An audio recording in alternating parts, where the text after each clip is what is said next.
All right, we're gonna get through the first one. We're gonna have the special. Get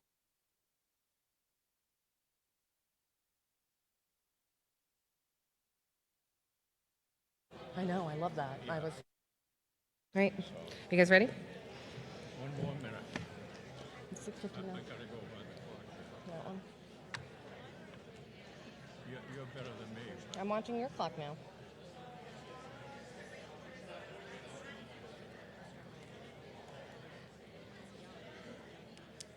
We're on Barry's clock.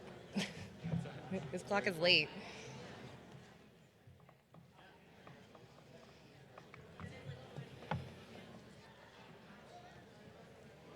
You're a minute slow.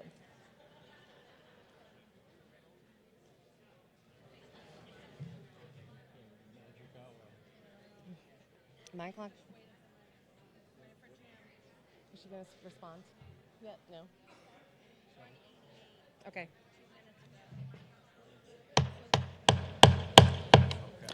Having reached the date and hour designated in the Select Board's warrant for the May 4, 2026 Annual Town Meeting, I hereby call the meeting to order. My name is Amy Kular, and I am the Bourne Town Meeting Moderator. Mr. Town Clerk Barry Johnson, how many voters have been checked into this meeting? 188. He responds, 188 voters. I declare there is a quorum present. Mr. Town Clerk, has the annual town meeting warrant been duly posted as required by law? Yes, it has. He responded in the affirmative. Madam Stenographer, please note for the record that the town clerk responds that the warrant has been duly posted. At this time, please silence your cell phones and other electronic devices. And I will now ask you to please stand and remain standing until I ask you to take your seats and join me in reciting the Pledge of Allegiance.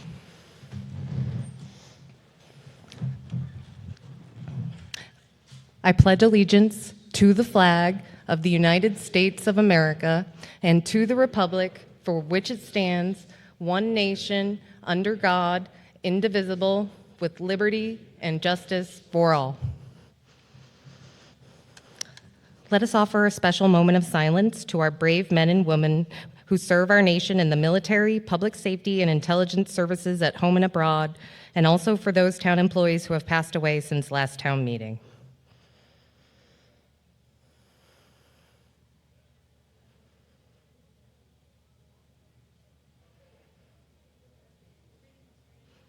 Thank you. Please be seated.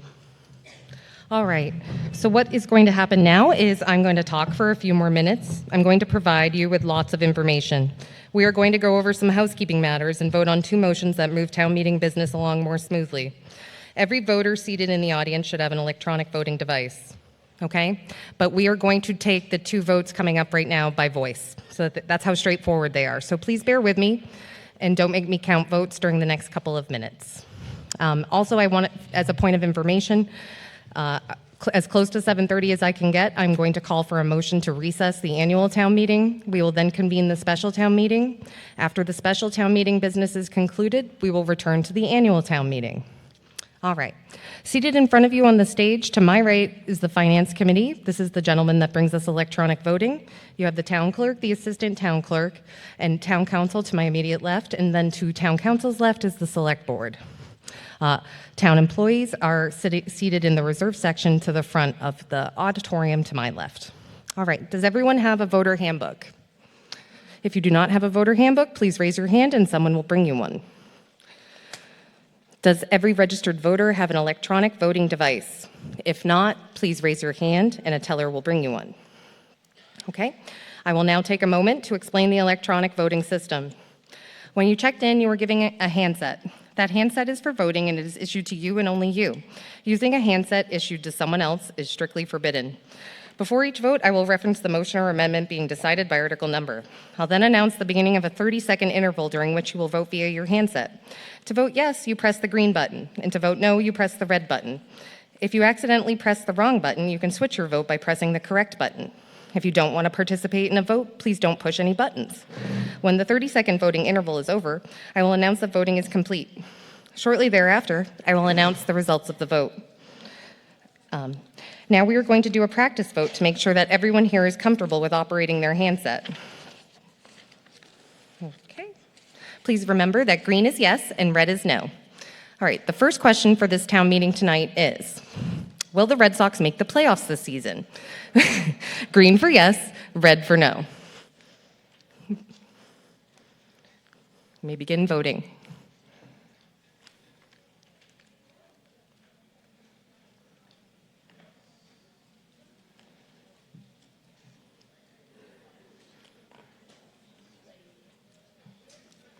I think we're good.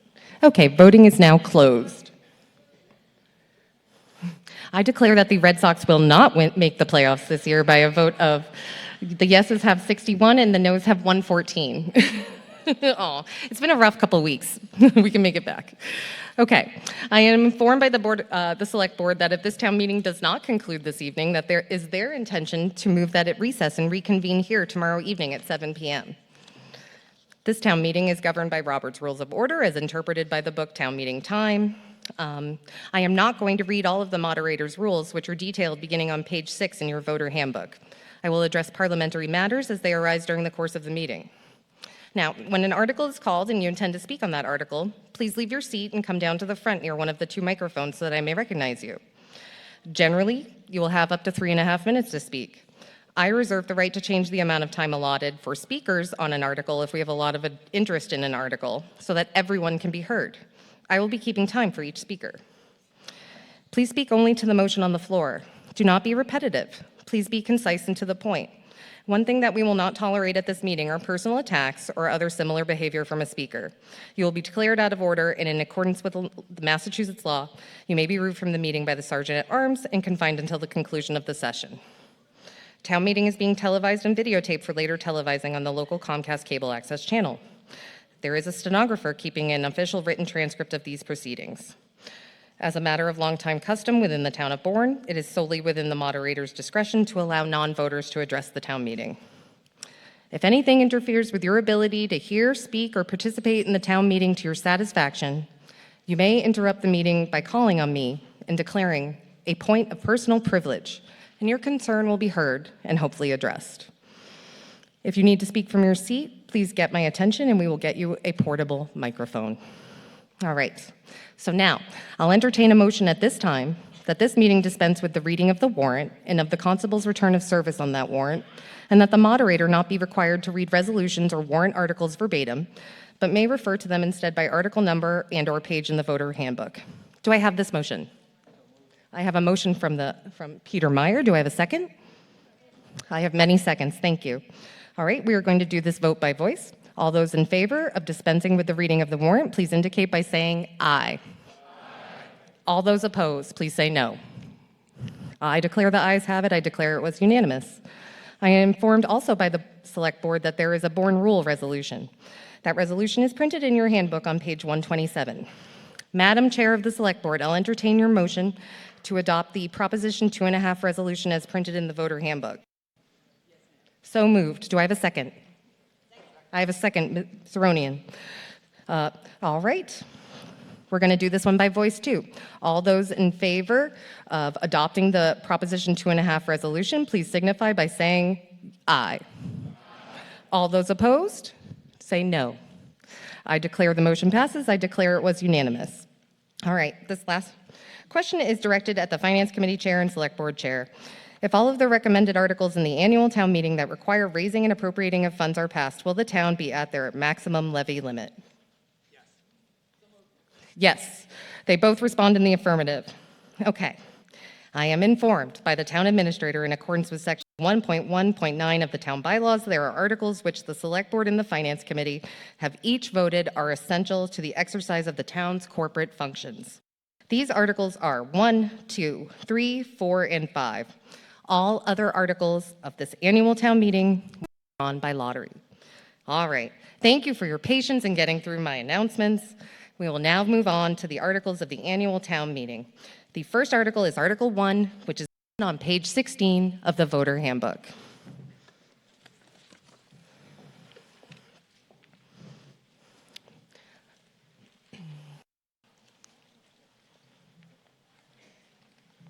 Okay. Article 1 on page 16 of your handbook requires a majority vote. Does the Select Board have a positive motion? I recognize Gina Zarovitz.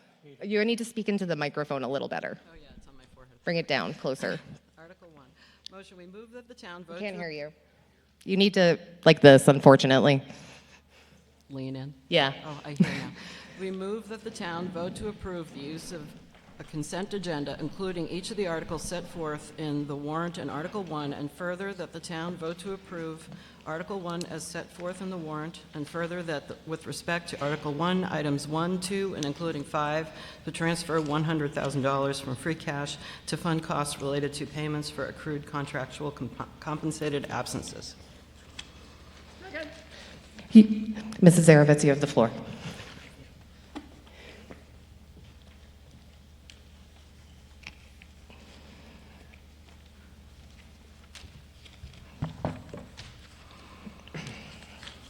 This article is brought before the town, special town, oh, that's the wrong one.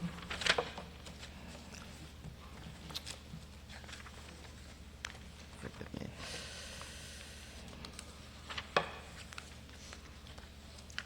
We move.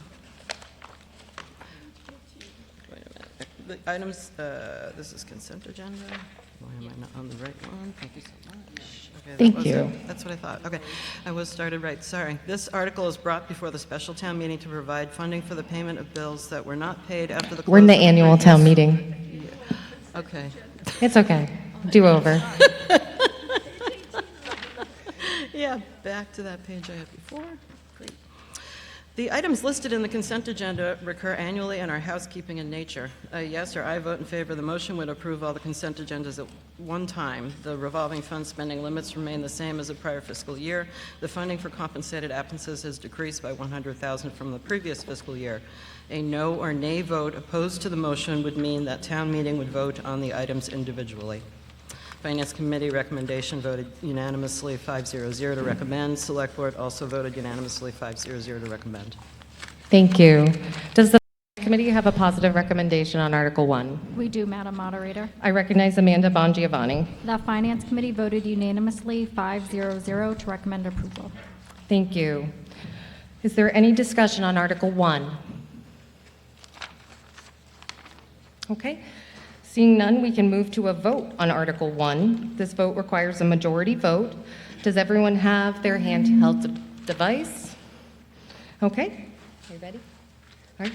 Voting is now open. You have 30 seconds to cast your vote. Green for yes, red for no. You may begin.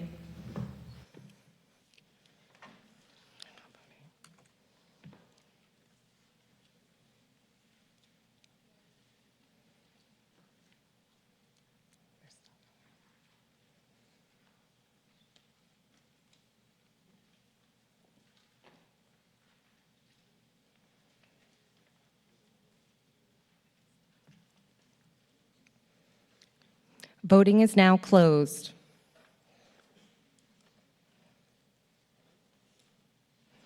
I declare the motion of the Select Board as passed with 204 votes in favor and 7 opposed. We will now move to Article 2, which is on page 19 of your handbook.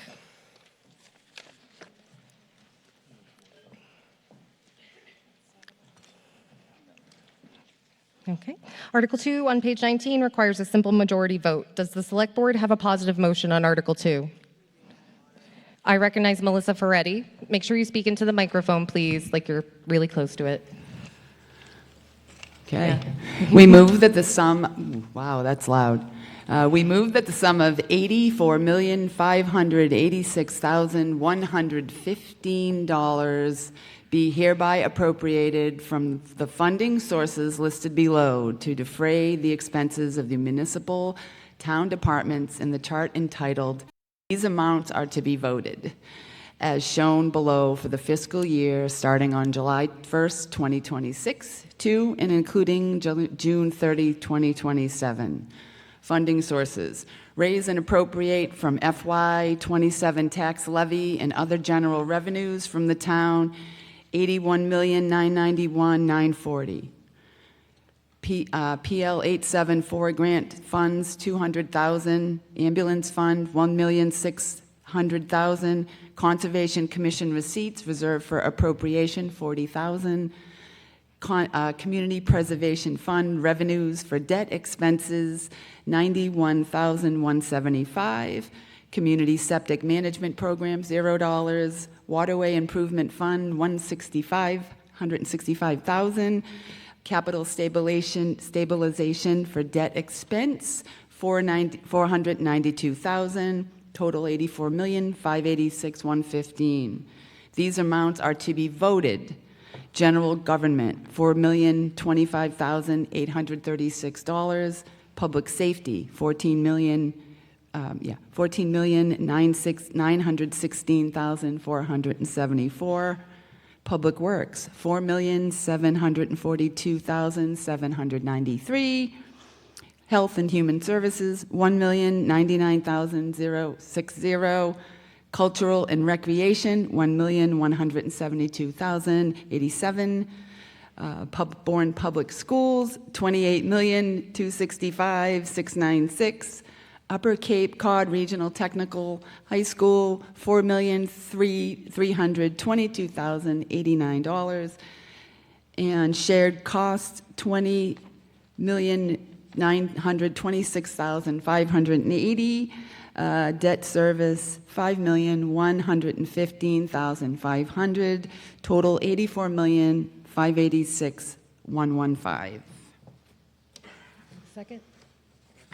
Okay, I have a second from Peter. Madam Chair, you have the floor. This article funds the general operating budget for fiscal year 2027. All of the town's regular, recurring for salaries and wages, expenses, software subscriptions, regular maintenance, insurance, and retirement, among many other items, are included in the total. Cuts have been made to both the municipal departments and the Bourne Public Schools in order to balance the budget this year. Expenses continue to increase more than revenues, and this budget presents a very modest increase of 2.63 compared to the fiscal year 2026 budget. The proposed budget does not include a health insurance rate increase of 5%, which will be paid by both the town's budget and by the individual subscribers, both active employees and retirees who use the health insurance plans. Future budget forecast continues to raise concerns, and we are taking a proactive and careful approach to maintain a sustainable operating budget from year to year. Thank you. Does the Finance Committee have a positive recommendation on this article? Yes, Madam Moderator. I recognize Carla Emmons. The Finance Committee voted unanimously in favor of Article 2. Thank you. Is there any discussion on Article 2? I see you. My name is Doherty. I'm from Kataman. I just have a question that the operating budget in the back of this voter handbook has your operating budget of 94 million, and this says 84 million. What's the reason for the difference?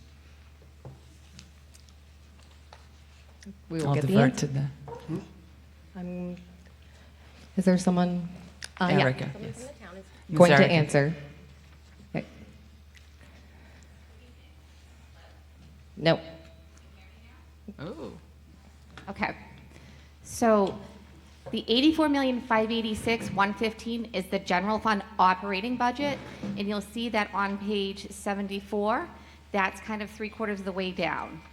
And then the 94,907,947, that includes general articles and off-budget expenditures that do not need to be appropriated as part of the general fund operating budget. Okay, so as I understand it, those articles are coming out of another fund source? I mean, that Correct. money is? Correct. Okay, thank you. You're welcome. Thank you, Mr. Doherty.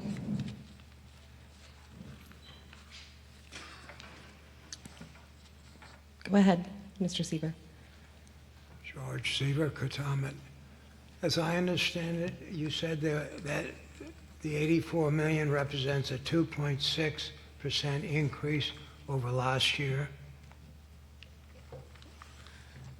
Yes, sir. That is amazing. My part of my electric bill went up 71%. So I congratulate you. Thank you, sir. Sorry to hear that, Mr. Seaver. Would you like to? Okay. Hi there. Would you like to be heard on this article? Yes, please. Simple question, though. Can you state your name? Steve Lucas, I'm from here in Bourne. Thank you. I'm just wondering what the 5 million plus is in shared cost. I'm going to ask the town administrator is going to answer your question. She's down there. The shared cost budget for FY27 is $20,926,000, and that includes things like health insurance for town and school employees. It includes all of the property insurance for our buildings and vehicles, utilities for all of our buildings, electricity, gas, water, all of those types of services that are shared between schools and the town combined are in shared costs. Okay, thank you. I'm going to sneak in front of you here. Okay. Thank you, Mr. Lucas. Would anyone else like to be heard on Article 2? Seeing none, we can move to a vote on Article 2. This vote requires a simple majority. When I tell you, you will have 30 seconds to cast your vote. Green for yes, red for no. You may begin voting now.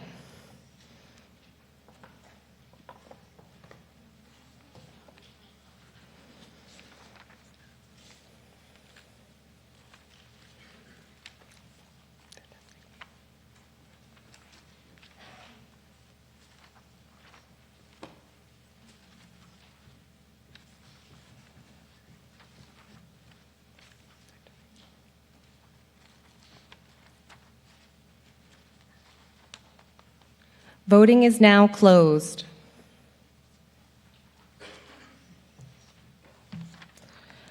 I declare the motion of the Select Board as passed with 223 votes in favor and 11 opposed. Article 3 is the next essential article. It is on page 21 of your handbook. Although at this, I think we can get through it. We're going to try Article 3 before the special. Fast. Does the Select Board have a positive motion on Article 3? We do, Madam Moderator. I recognize Anne Marie Sarunian.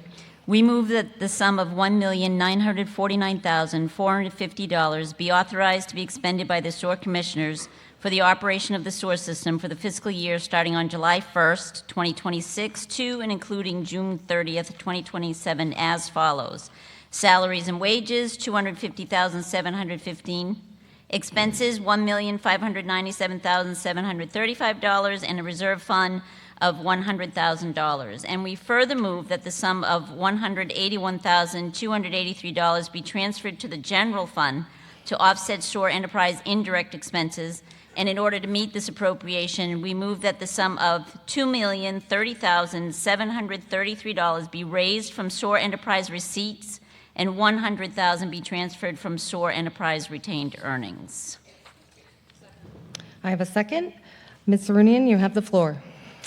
A yes or I vote in favor of the motion would approve the SOAR Enterprise operating budget for fiscal year 2027 from July 1st, 2026 through June 30th, 2027. Some of the highlights of this budget, indirect costs, as the town administrator stated earlier, the finance staff, the audit, the IT, those are things that are indirect costs, town engineering, legal services, et cetera.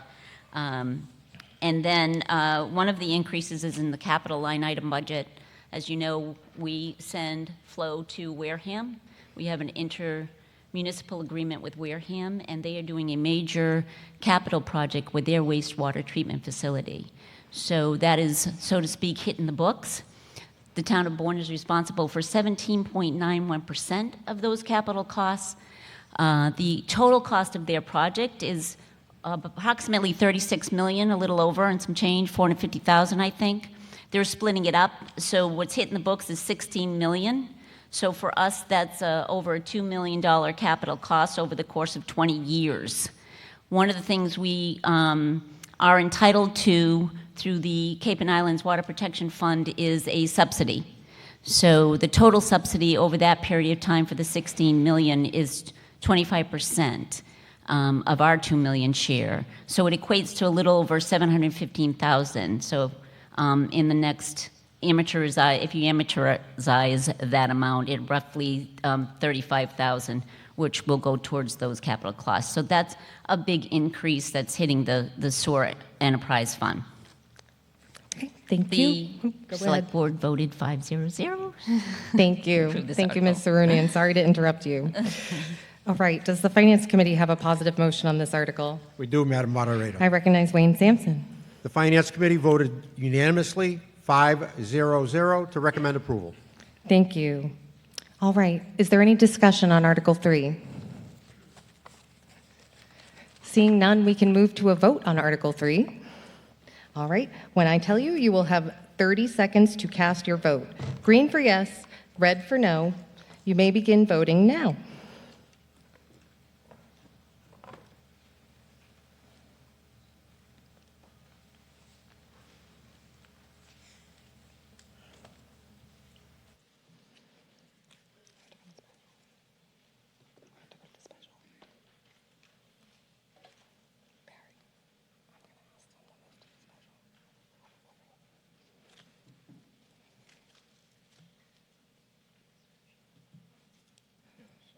Is there something wrong with the votes? Do we need to redo it? The voting was significantly less than the last vote, so I'm going to ask that we could revote at this time. There's about 100 votes missing from the last tally. So if everyone is okay with that, I will ask. Do you let me know when you're ready? Article, yeah, it's number 3.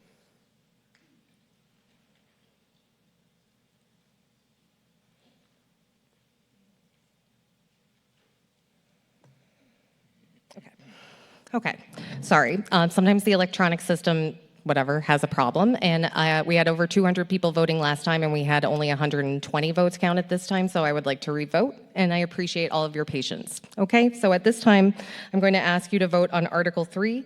It will be green for yes, red for no. You may begin voting now.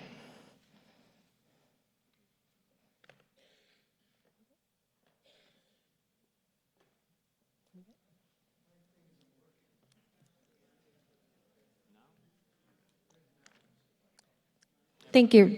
Let's see if we can get through the vote and I'll know what the tally is, and then we'll see if we have an electronic issue. I appreciate your patience.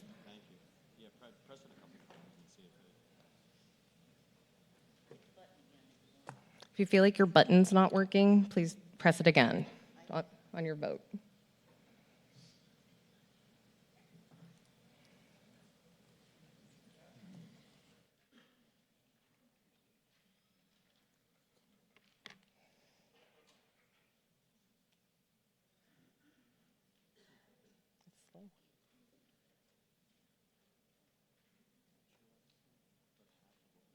Okay. We only have 174.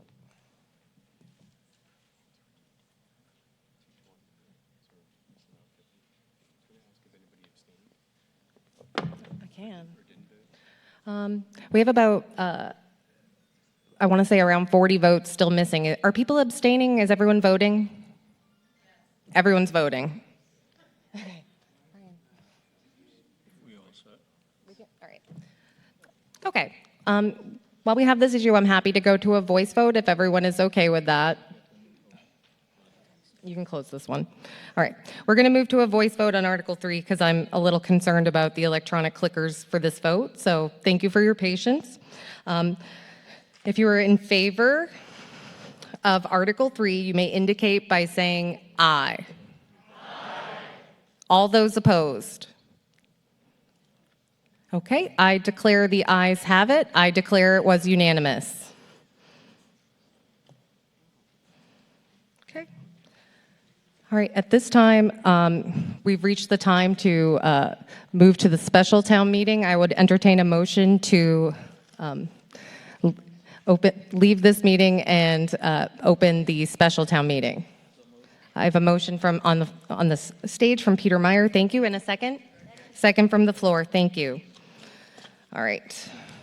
I do have to talk again. I'm sorry, everyone. Here we go.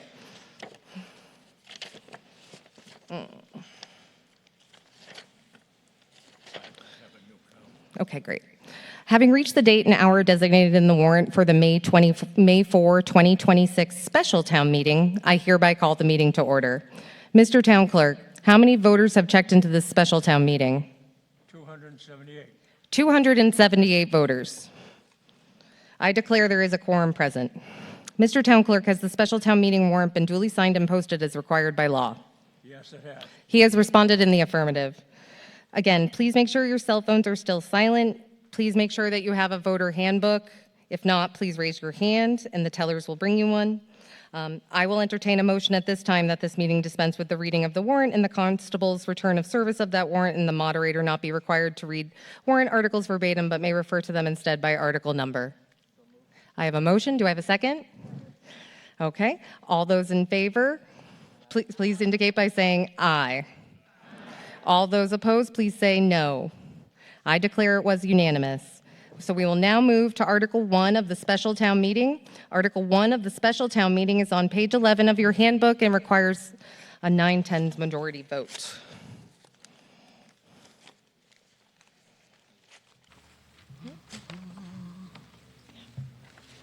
Okay.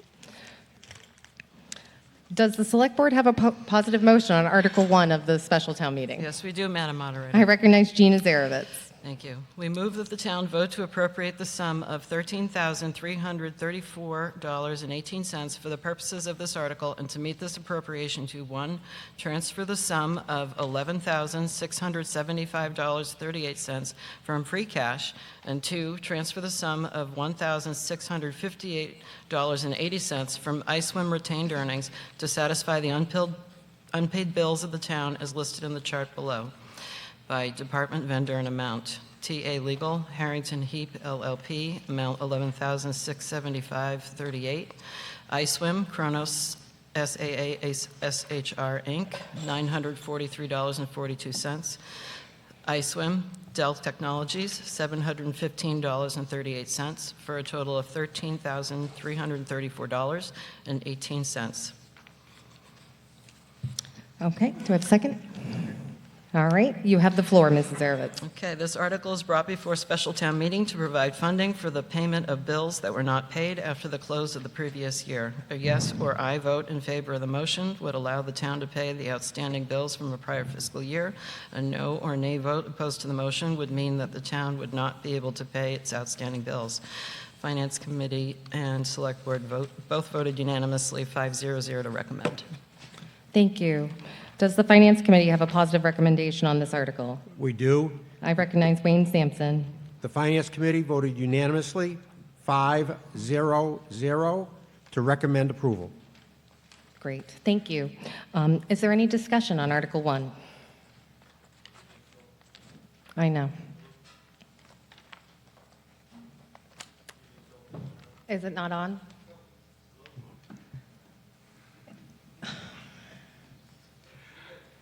Hello. Yes. Good evening, Phil Goddard, Monument Beach. I heard a motion and a second to enter special town meeting, but I don't think you took a vote. Do you need to Thank take you. a vote on that? Brian? All right, we're going to take a vote then. Thank you. We're going to start over. Thank you so much. Did we do a voice vote? I feel like I did a voice vote to move into special town meeting, but if we would like to retake that vote, then I'm happy to retake it. Okay, and I'm going to take a voice vote. All those in favor of adjourning temporarily the annual town meeting and moving into the special town meeting, please indicate by saying aye. Aye. All those opposed? I declare it was unanimous. Thank you. Did you want to be heard on Article 1? Oh, you did not. Does anyone want to be heard on Article 1? Seeing none, we can move to a vote on Article 1. This vote requires a 9/10 supermajority. I'm hoping that the handheld devices are going to work for this one, so please bear with me. When I tell you, are you ready? Is it open? Open it. Okay. All right. When I tell you, you may begin voting. Green for yes, red for no. You may begin voting now.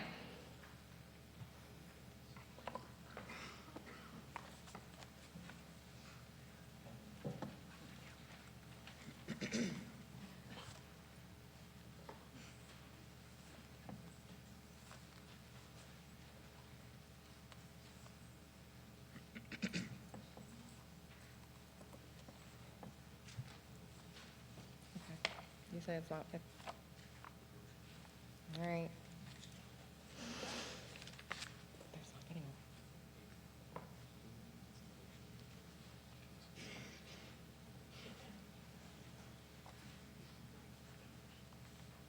it. Okay.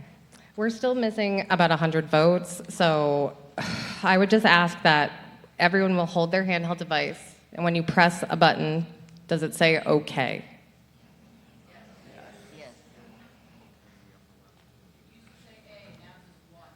Now it says 1. It says 1. Is there a little okay box next to that on the top left? If you hold it long enough.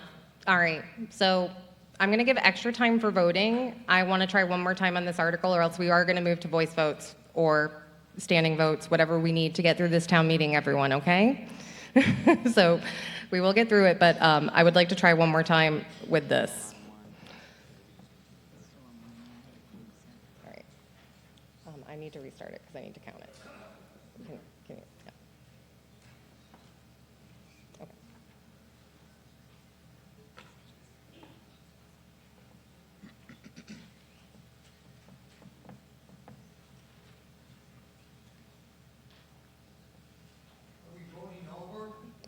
We haven't voted yet on Article 1. I'm trying to make sure that the electronic devices work. I appreciate everyone's patience. Absolutely. I know that this is frustrating, so thank you so much. Open it. Okay, you may begin voting now.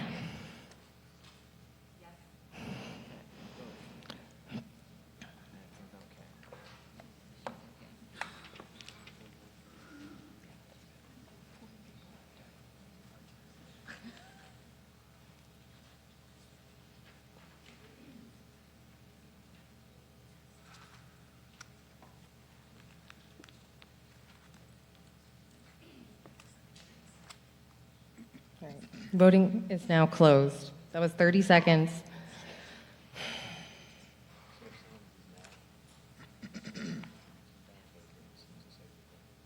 All right.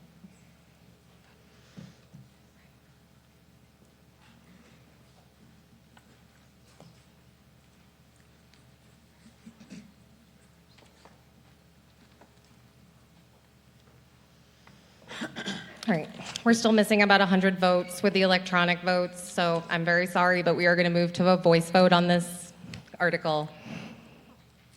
Okay.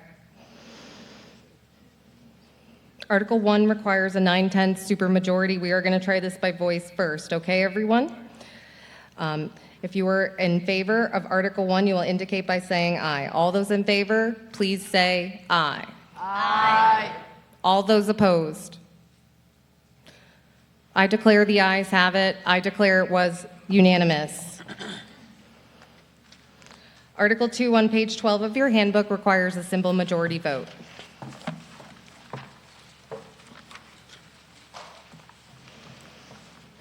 Does the Select Board have a positive motion on Article 2? We do, Madam Moderator. The Select Board voted unanimously 5-0-0 for this, approval of this article.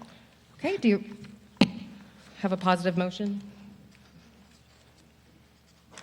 Oh, yes, sorry.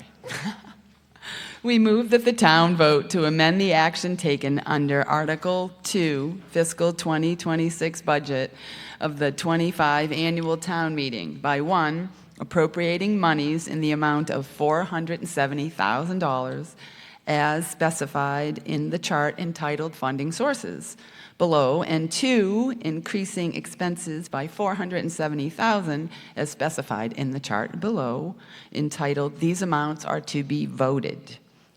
Funding sources: free cash, $470,000, total $470,000. Amount to be voted: Public Works, $470,000. Okay, thank you. You have the floor, Ms. Ferretti. Okay. This article moves additional money into the DPW's budget for snow and ice removal to help address the deficit caused by the heavy snowfall and frequent storms last winter. The total costs incurred for snow and ice removal this year total $901,527.74. which results in a deficit of $563,527.74. The remainder of the deficit, $93,527.74, will be covered at the end of the fiscal year by using unspent funds within the town's current operating budget. Between this proposed budget adjustment and the year-end transfers, the town does not anticipate needing to raise any of the deficit on the recap sheet, and the deficit will be fully covered without any additional impacts on the taxpayer. A yes or aye vote in favor of the motion increases the FY26 operating budget to allow the proposed adjustment. A no or nay vote opposed to the motion keeps the budget as is, as it was previously voted, and funds for the snow and ice deficit would be raised on the recap sheet. Thank you. Does the Finance Committee have a positive recommendation on this article? Yes, Madam Moderator. I recognize Tom Joyce. The Finance Committee voted unanimously 5-0-0 to recommend approval. Thank you. Is there any discussion on Article 2? Seeing none, we can move to a vote on Article 2. This vote requires a simple majority. If you are voting in favor, you will say yes. If you are voting against, you will say no. This vote will be by voice. All those in favor of Article 2, please indicate by saying aye now. Aye. All those opposed, please say no now. I declare the ayes have it. I declare the motion of the Select Board has passed. Article 3, is on page 13 of your voter handbook. All right, does the Select Board have a positive recommendation on Article 3? We do not, Madam Moderator. Okay, thank you. Does the Finance Committee have a positive recommendation on this article? The Finance Committee voted unanimously to recommend indefinite postponement. So no, we don't. They do not have a positive recommendation. Thank you. All right, does anyone have a positive motion on Article 3? Yes, I do. Can you state your name for the record, please? My name is Arthur Perlman. I represent Jignesh Patel, the owner of H&G Convenience, which does business as Country Farm, located at 365 Barlow Landing Road at Pocasset section of Bourne. I'm prepared to make a motion for Mr. Patel. On Mr. Patel's behalf, we move that the town authorize the Bourne Select Board to petition the General Court for a special legislative authority to issue an annual all alcohol beverage license not to be drunk on the premises, which is also known as an off-premise license, to be exercised specifically at 365 Barlow Landing Road in the Pocasset section of the town of Bourne, on such further terms and amendments that are within the scope. And for those of you who have a printed copy of this motion, the next word says objections. It should be objectives. So it's the scope and objectives of this motion as the Bourne Select Board deems appropriate, and the General Court may make such clerical or editorial changes of form as to the bill as the General Court deems appropriate. Thank you. Do I have a second? I have a second from the floor. Thank you. You have the floor. Thank you. Jignesh Patel and his cousin Harry have owned and operated Country Farms at 365 Barlow Landing Road in Pocasset, a section of Bourne, for many years, approximately 20. Jignesh lives in Bourne with his wife, Janki, and his two children, Diane and Divya. Currently, like most small family-owned businesses in this area, Country Farms makes money in the summer and then loses money in the winter. By having a liquor license, they will be able to offer popular beers, reasonable priced wines and spirits, along with the bread, milk, eggs, and other food products they already offer. This addition, they believe, will allow them to be profitable. Their customers have been requesting this, that they carry these products for years. There are an additional 1,300 square feet of space in the building where this business operates, And if the license is approved, the store will extend into that other 1,300 square feet.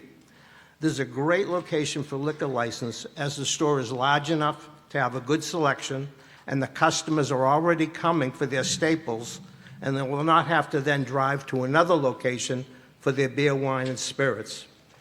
Also, this is a residential area, and a large portion of their customers walk to the store, and therefore they would not have to drive at all if there were a liquor license at this location. The customers that do drive to the store, there is a large parking lot.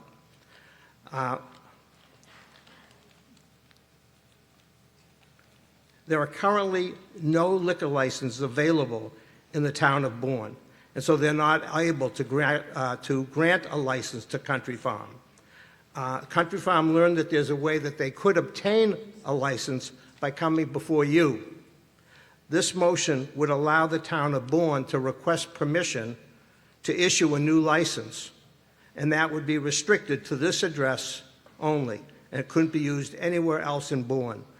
Country Farm is asking you for the opportunity to help small family-owned business provide what its customers have been requesting and what is also good for their business. Thank you. Thank you. Is there any discussion on Article 3?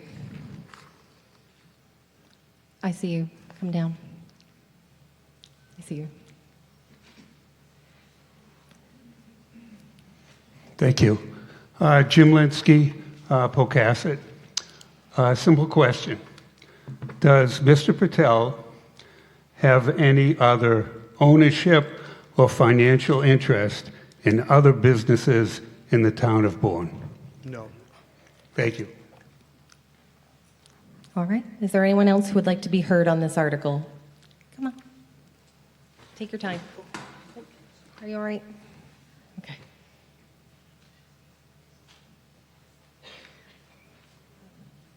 Hi for me. Okay, thank you. Joan Eccleston from Pocasset. I've known the Patels for the 20 years that they've been here. They're quite popular and beloved because they're of the kind of people that they are. And there's three things that I think are important for you to be aware of. The first is how hard they are as workers. They keep this store open from 6 in the morning until 8:30 or 9 at night, every day, 7 days a week, except for a rare holiday where they might shut down for a few hours.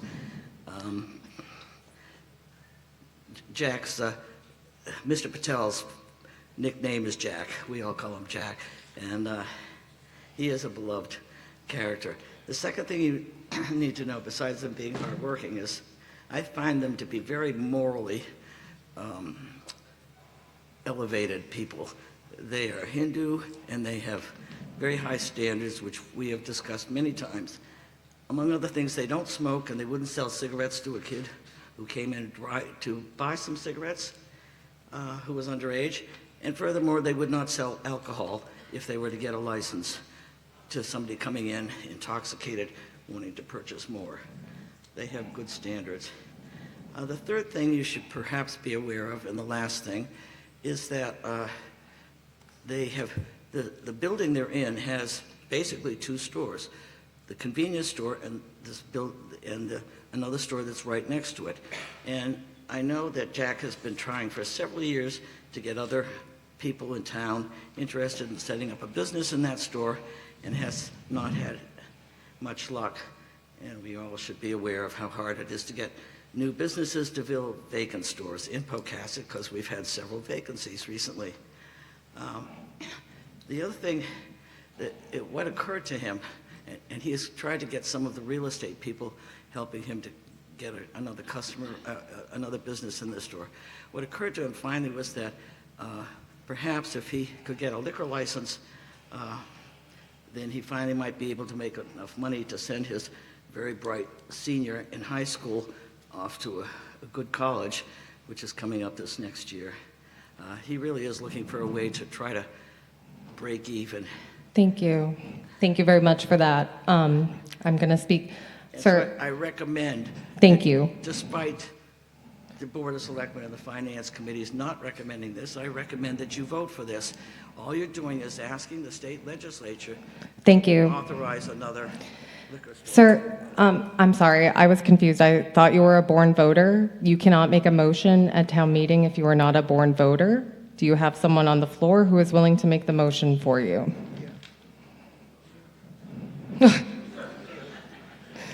You're going to have to read it again. Can you state your name for the record again, please? Joan Eccleston from Pocasset. Thank you. Go ahead. You have the floor to make the motion. Thank you. On Mr. Patel's behalf, we move that the town authorize the Bourne Select Board to petition the General Court for special legislative authority to issue an annual all-alcoholic beverages license, not to be drunk on the premises, also known as an off-premises license, to be exercised specifically at 365 Barlow's Landing Road in the Pocasset section of the town of Bourne, on such further terms and amendments that are within the scope and objectives of this motion, as the Bourne Select Board deems appropriate, and the General Court may make such clerical or editorial changes of form to the bill as the General Court deems appropriate. Thank you. Do I have a second from the floor? I hear several. Thank you. All right, thank you. Here you go. Would anyone else like to be heard now on Article 3? Yes, sir. Hi, my name is Ron Everett. The only concern that I have about this is the NIPS. NIPS generally become a trash problem, and I don't know if Mr. Patel has any thoughts about addressing that and keeping the neighborhood clean. That's not the type of store he's going to be. It's not going to be a liquor store. It's going to continue to be a convenience store, which will be selling beer, wine, and spirits, but not nips. Okay, well, it says all alcohol. To me, that means NIPS. No, all alcohol means that it not only includes beer and wine, but it also includes spirits. That's what all alcohol means. Okay, well, that's my concern, NIPS. Thank you. Would anyone else like to be heard on Article 3? Hearing and seeing none, we can move to a vote on Article 3. I am going to attempt a voice vote again on this article. We need a simple majority. When I say if you're in favor of this article, you'll say yes to approve it or no if you're against it. All right, so all those in favor of Article 3, please indicate by saying aye. Aye. Okay, all those opposed to Article 3, please indicate by saying no. It's close. I think we're going to do a standing vote then, if I cannot determine. It sounded very close to me. All right, so tellers, are you ready for a standing vote? I mean, we have to.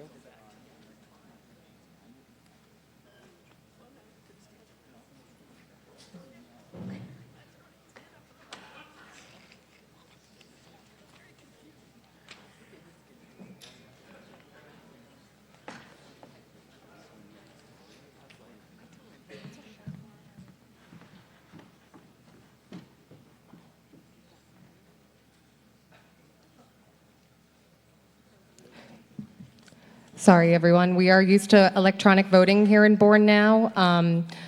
We have to get the tellers, their clickers, so that they can count your votes properly. Okay? I appreciate your patience.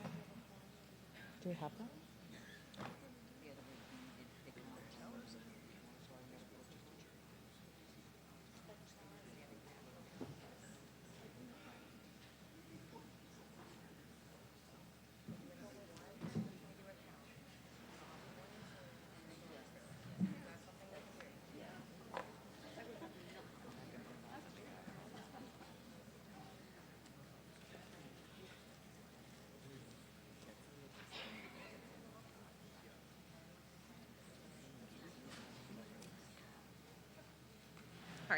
Nobody really does want to proceed without electronic voting, so what we're going to do is I'm going to ask the tellers to count all the voters in the auditorium, and then we are going to try Article 3 using the electronic voting devices to see if it's back to normal. But it has not been capturing approximately a third of the votes. I see your hand. Do you mind coming down?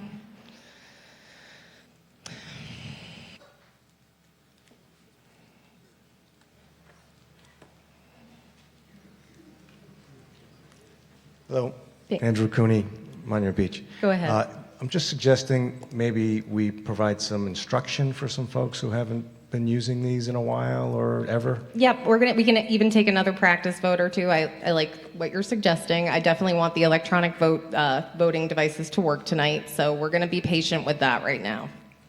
Thank So you. instruction on how it actually works. So we have the person who knows how it works, and I'm gonna ask him, but the instruction is basically, as I explained at the beginning, we only have 2 buttons that are activated on these devices. It's the green for yes and red for no. If you don't want to vote on an article, don't press any buttons. If you made the wrong vote, you can press the correct button.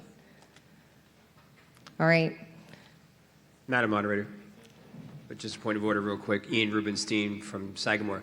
What I've noticed on these clickers, and I'm sure people understand, is since you can change your vote, you have the option of pressing the button more than once. What I found is you press a yes vote, for example, more than once until the OK appears, it will register the vote. If you press it once and the A appears, it will not register your vote. Thank you. My suggestion is the directions should include pressing that there's choice more than once until the OK appears. All right, thank you for that. Appreciate you. So we're going to try to press the green or red button until the OK appears when we run through this next vote.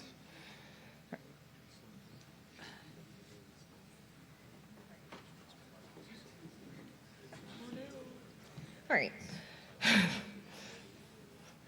Okay, so what I'm going to ask then everyone at this meeting is if we can attempt Article 3 first by electronic vote, and then we hopefully will be able to resolve this. We're going to count the voters. All right, I'm going to ask first these 2 tellers to count every registered voter in the auditorium so I know how many votes that we have up, and then we are going to try an electronic vote. Thank you for your patience. Go ahead.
I got one. Yep. Not Brian, yeah. What about Finance Committee?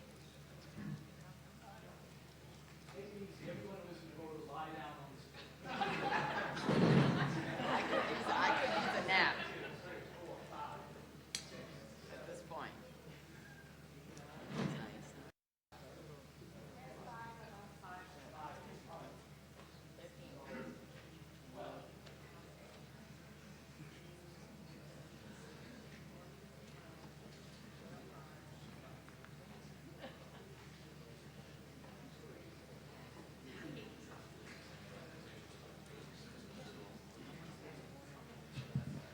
Okay, we have 282 voters in the room.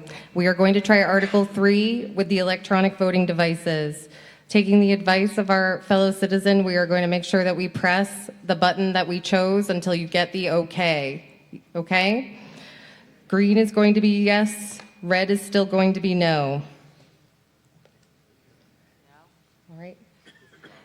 Okay, you may begin voting now.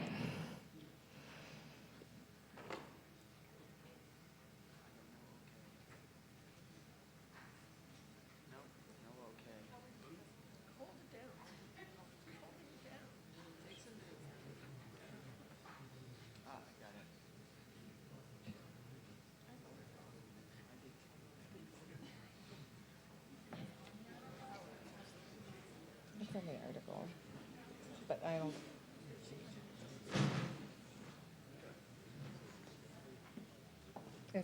We're over 100. Unfortunately, we're not capturing about 70 to 80 of the votes still, so I'm going to be going to standing votes for votes that I cannot determine by voice if they have passed or not, okay? It will take a little more time than usual. My apologies in advance. So clickers, yeah, we are going to distribute clickers now to the tellers, so please bear with me again. Then we will be going to a voice vote on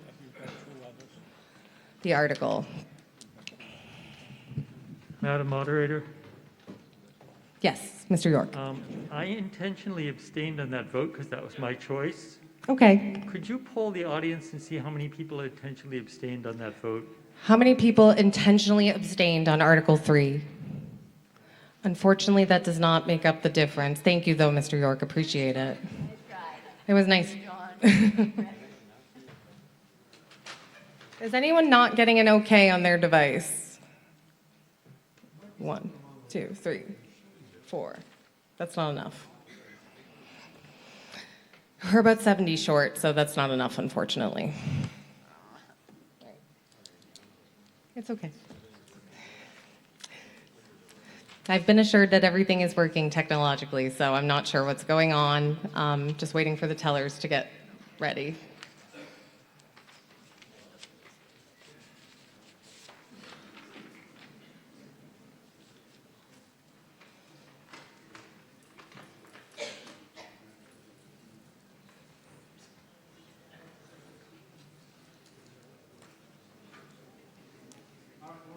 All right, my tellers are in position. We're going back to old-fashioned town meeting. Okay, we're going to move to a vote now on Article 3. This vote requires a simple majority. I'm going to do this vote as a standing count so that we can get an accurate count and move forward through the special town meeting. If you are in favor of Article 3, please stand now so that the tellers can count your vote. I am not voting.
Perfect.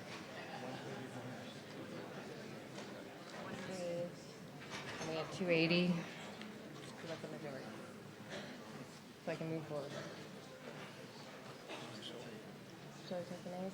Okay, we have the affirmative. If you voted yes, you may be seated, and if you are voting no, you may stand.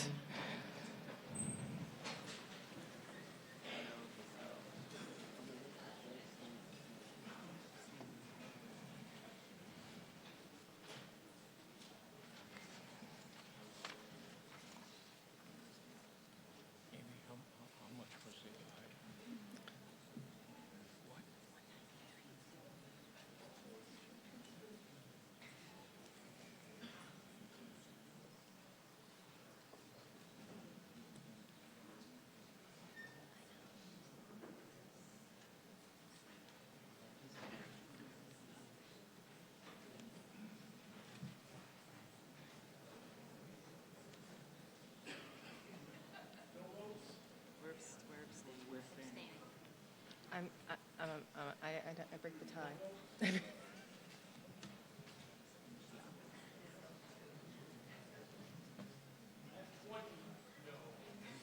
Thank you. He's coming.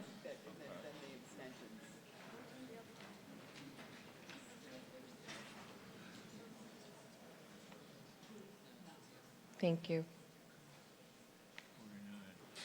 Okay. Thank you very much. I have a result of this vote. All right. I declare that Article 3 has passed with 193 votes in favor and 49 opposed. Thank you for your patience with that article. At this time, we have concluded all of the articles in the special town meeting, so I will entertain a motion to dissolve the special town meeting. I have a motion from the floor. Do I have a second? I have a second from the floor. Thank you. We will move to a voice vote. All those in favor of dissolving the special town meeting, please indicate by saying aye. Aye. All right. We will now, I declare the motion to dissolve the special town meeting, or are there any opposed? I declare the motion to dissolve the special town meeting is passed unanimously and special town meeting is concluded. We will now return to the annual town meeting and Article 4, which is on page 22 of your handbook.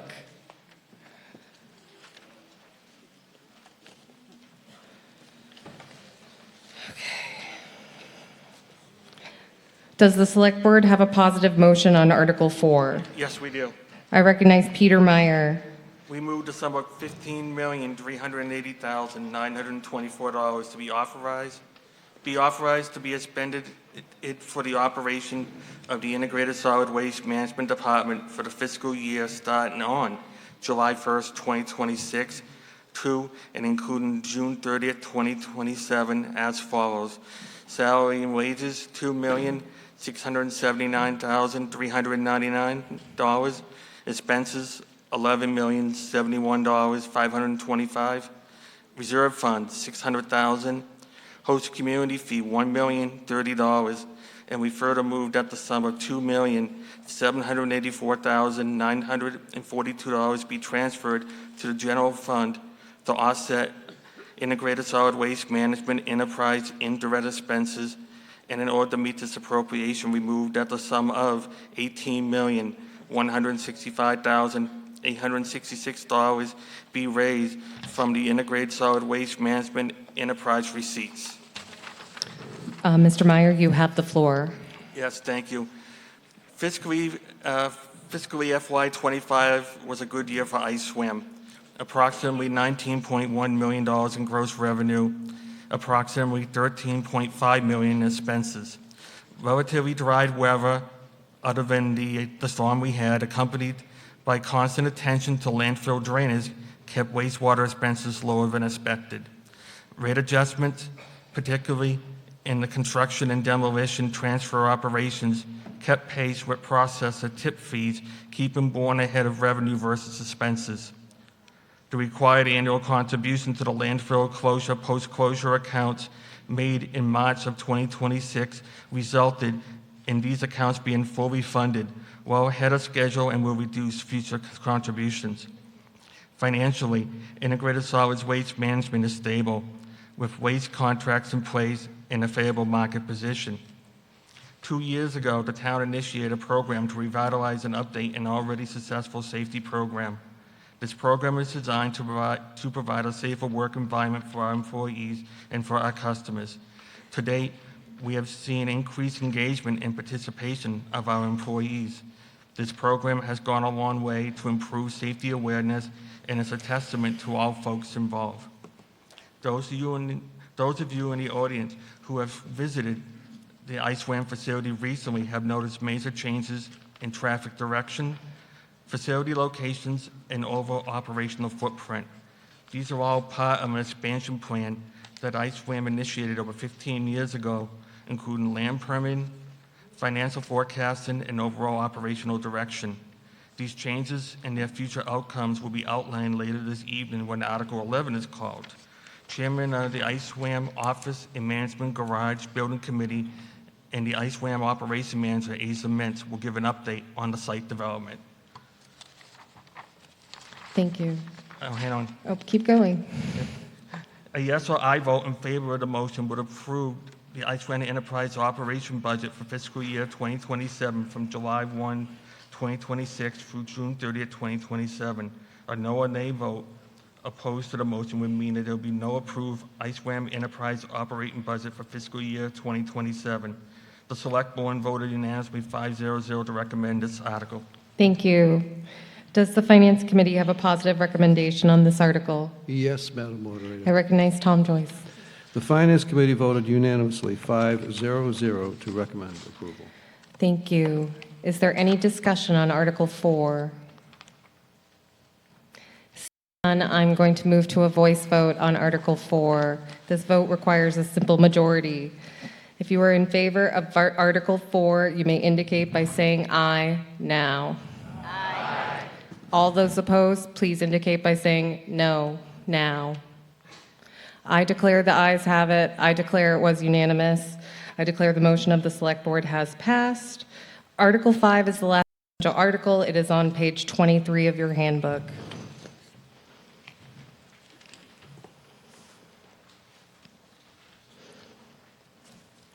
Okay. Article 5 on page 23 of your handbook requires a 2/3 majority vote. I recognize, does the Select Board have a positive motion? Yes, we do, Madam Moderator. I recognize Gina Zarovitz. Thank you. We move that the town vote to appropriate $2,961,350 to pay costs of the capital outlay projects listed in the schedule printed below. And to meet this appropriation, we move to 1, transfer the sum of $1,345,000 from free cash. 2, transfer the sum of $250,000 from Waterways Improvement Fund.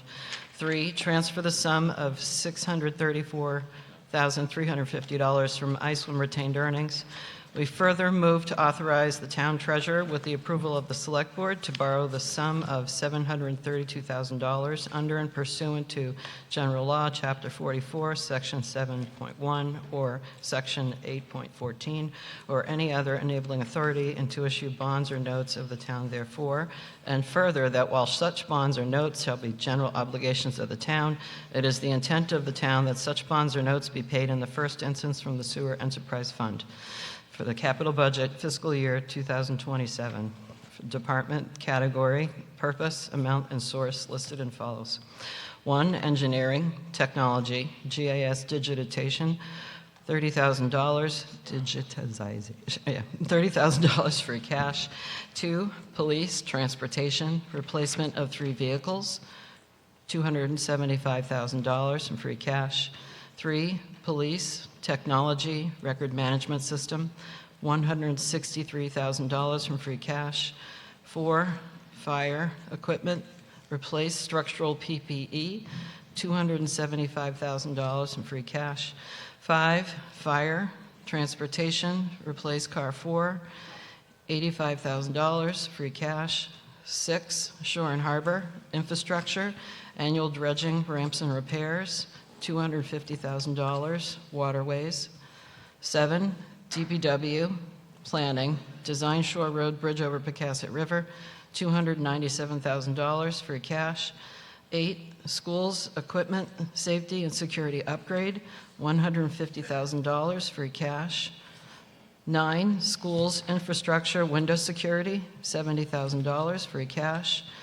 10, sewer infrastructure, SCADA upgrades, $732,000 enterprise borrowing.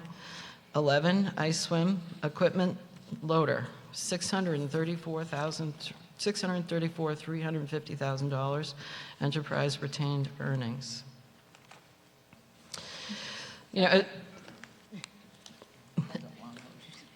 as we begin this year, the Select Board faced difficult budget challenges during the shortfalls and changes. These required careful collaboration and tough decisions. I want to thank Marlene for her leadership, our department heads for their thoughtful management, and our town staff for continuing to meet high demands with professionalism during these challenging times. I'm also grateful to the Finance Committee, Capital Outlay, School Committee, and all volunteers who've dedicated long hours to reviewing the numbers and making more difficult choices. Because of the collective effort, Bourne has been able to meet its obligations. We thank you all for your commitment to the town. A yes or aye vote in favor of the motion would approve the capital budget recommended by the Capital Outlay Committee for fiscal year 2027. A no or nay vote opposed to the motion would mean that the capital budget recommended by the Capital Outlay Committee would not be funded, and these projects would not be addressed in FY 2027. The Select Board voted unanimously 5-0 to recommend approval. Thank you. Does the Finance Committee have a positive recommendation on this article? We do. I recognize Wayne Sampson. The Finance Committee voted unanimously 5-0 to recommend approval. Thank you. Is there any discussion on Article 5? Seeing none, we can move to a voice vote on Article 5.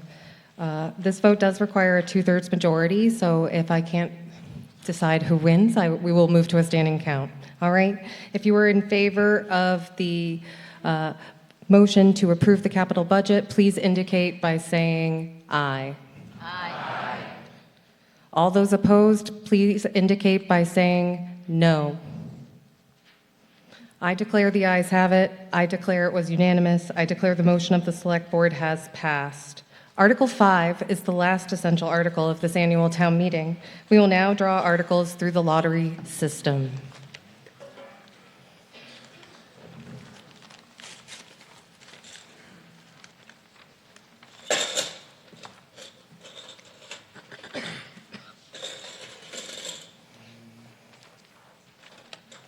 Article 17.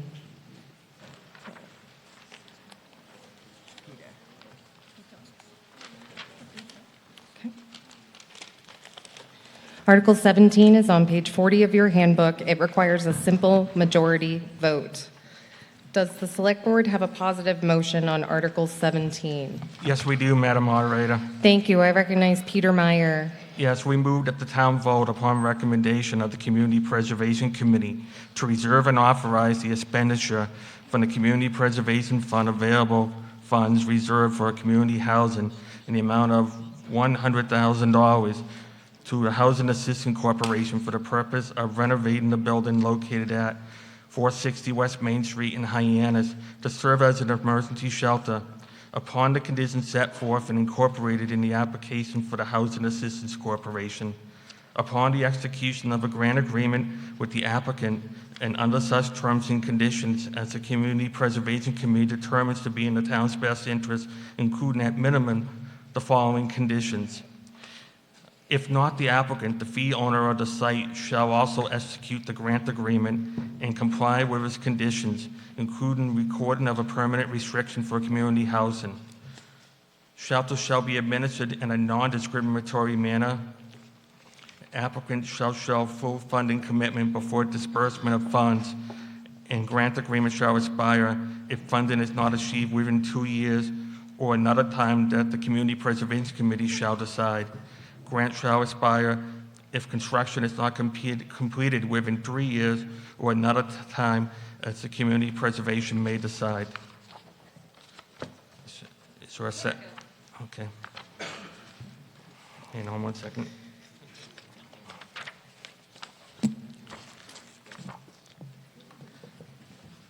A yes or no vote in favor of the motion provided funding for the proposed project recommended by the Community Preservation Committee. A no vote or nay vote opposed to the motion means that the funding will not be provided in the community preservation funds will not be provided this time. The Select Board voted unanimously 4-0-0 to recommend approval of this article. I have, for comments, pages upon pages, but I'm going to defer. Is there a representative from HAC here that wants to speak on this article? If not, then I'm going to start going about what I have to say. Do we get a second? Okay. If you want to present, then I will delay my comments. Sure. All right. Go ahead, Peter. I'm going to have Mr. We're going to defer? All right. Yep. You may go ahead. Yes, you have the floor. Thank you, John Duggan. I wanted to talk just a little bit about this application. The need for emergency housing and assistance for the homeless is great. Many are frail seniors. It is fiscally impossible for each town to provide the services that are needed. So this regional approach makes the most sense financially and for providing the best services. From 2025 to 2026, 402 Bourne residents received assistance from the Housing Assistance Corp.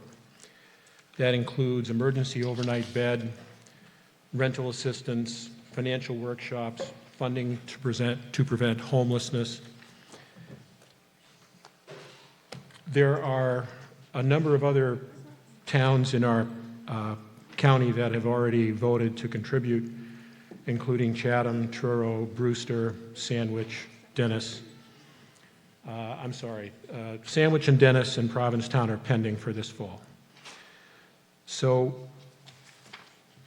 I would say strongly this is the best approach for providing these services for the homeless. From an agency that has experience with it and also has the ancillary services included of counseling and direction and training. Thank you. Thank you. Thank you. Peter, do you have anything else? I'll wait, just because we got too many other things to do. Does the Finance Committee have a positive recommendation on this article? Okay. So the Finance Committee voted 2 in favor, 2 opposed, and 1 abstention when discussing whether or not to recommend approval of this article. Thank you. Is there any discussion on Article 17? Yes.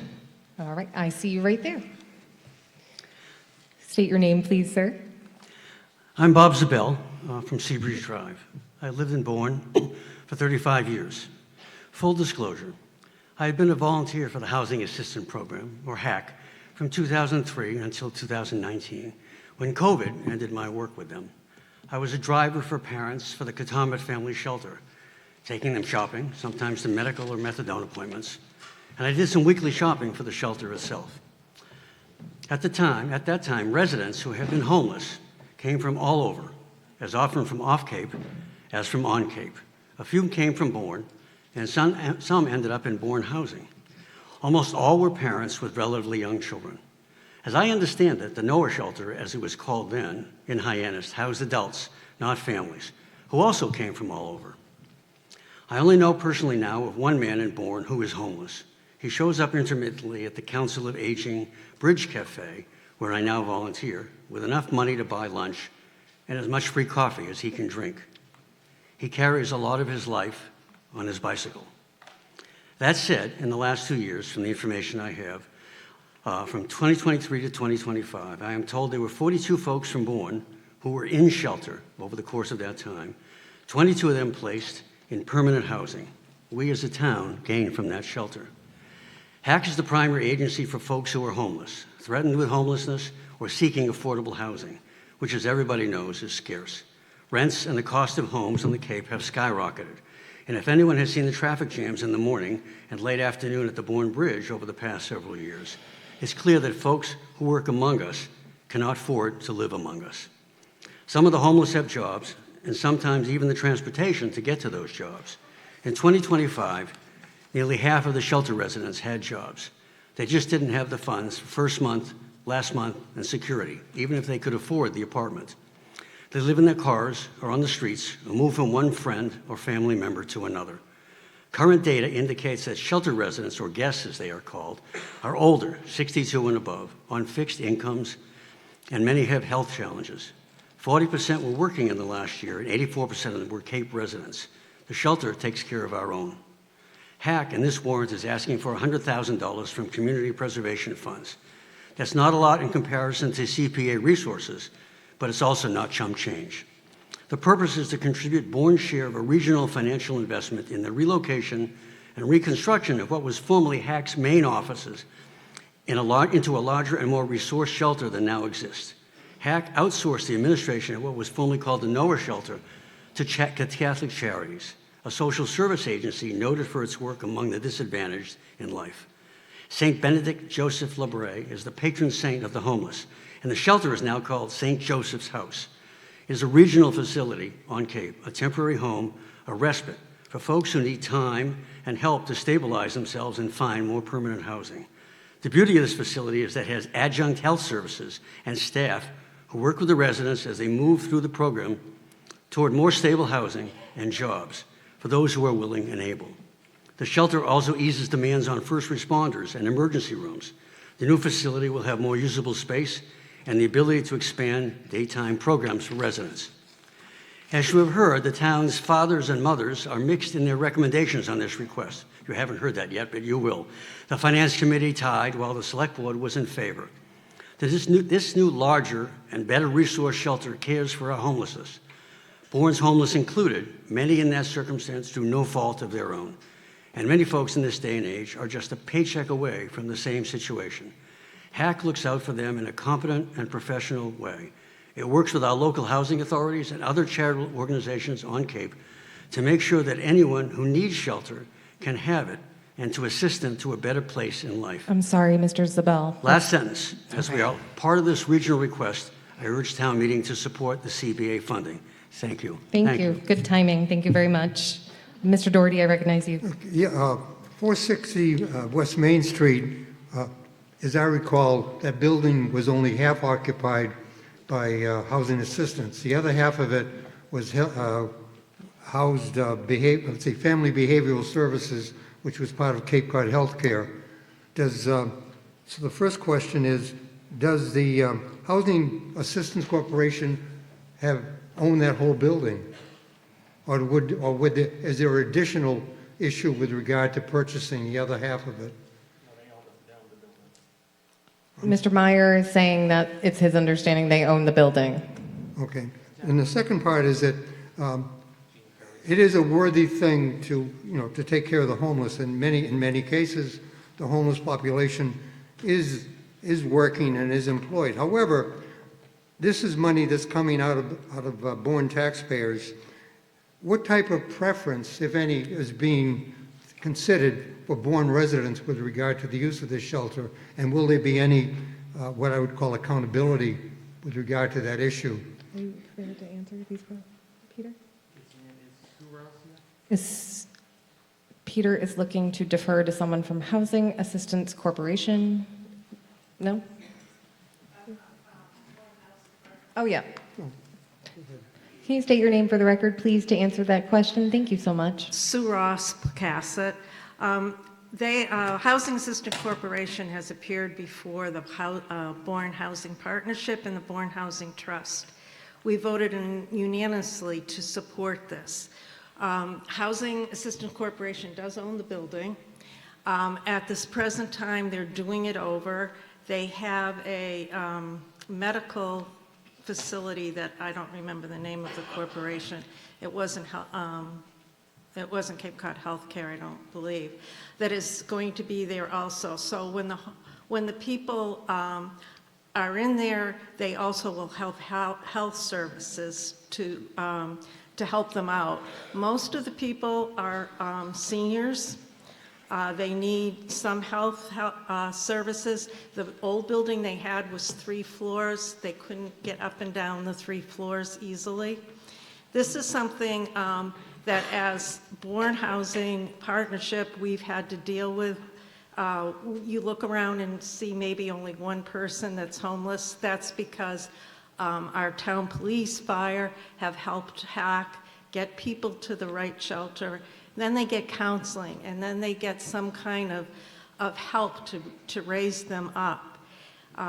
We need to do this. It's just like we need, we could not, as a town, afford to have a tech school by ourselves. So we're in a regional place. We all contribute to it. It's the same thing with housing. If we don't have enough money within our own town budget to help these people raise themselves up, then we need to go and help others. We are the second highest town on the Cape to use these facilities, Barnstable and then Bourne. So they are not going to say no to somebody because they're not from Bourne. But everybody's giving $100,000 on the Cape. So it's a community thing. It's Cape Cod as a community. And I hope that you will all vote for this. It's very important.